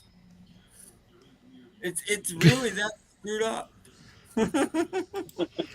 So yeah, Dick Rowe, he rejected Hendrix also. Yeah, what Dick Rowe. But Dick Rowe was at least nice enough to give Brian the masters that they recorded on that session, which he didn't have to do. It was really nice of him to give Brian that tape, because that got him signed eventually. All right, you guys. Well, it's been 2 hours and a half. I'm going to go ahead. I'm going to log off for the night. Because I got things to do tomorrow morning. We'll be back tomorrow. Same bat time, same bat channel, 8:30. Awesome. 8:30 p.m. So we'll be here again tonight, late night crew. Thanks for being here, Tom, man. Nice to see you again. But it's nice to hear about you, Tom, and all the things coming your way. Yeah, sounds good. I mean, my son just moved to Glendale, Arizona, too. Don't be But and thanks for being here, Vinyl and Kicks, Fox Guy, Trish, all my regulars. Love all my regulars. There's like 14 people in here right now. I'm sure there's more people than you. DJ Trish, of course. All right, then. Well, I will talk to all of you guys later. Have fun. See you guys all tomorrow. People on Facebook, people on YouTube, people on Twitch. Bye. That's true. We have one more time. I'm going to say, happy birthday. Go happy birthday. It's your birthday. Okay, so Lisa, you got to take us out with singing happy birthday now. Okay. Happy birthday to you. Happy birthday to you. Happy birthday, dear Paulina. Happy birthday to you. And many more on Channel 4 and Scooby-Doo and Channel 2. Bye, everybody.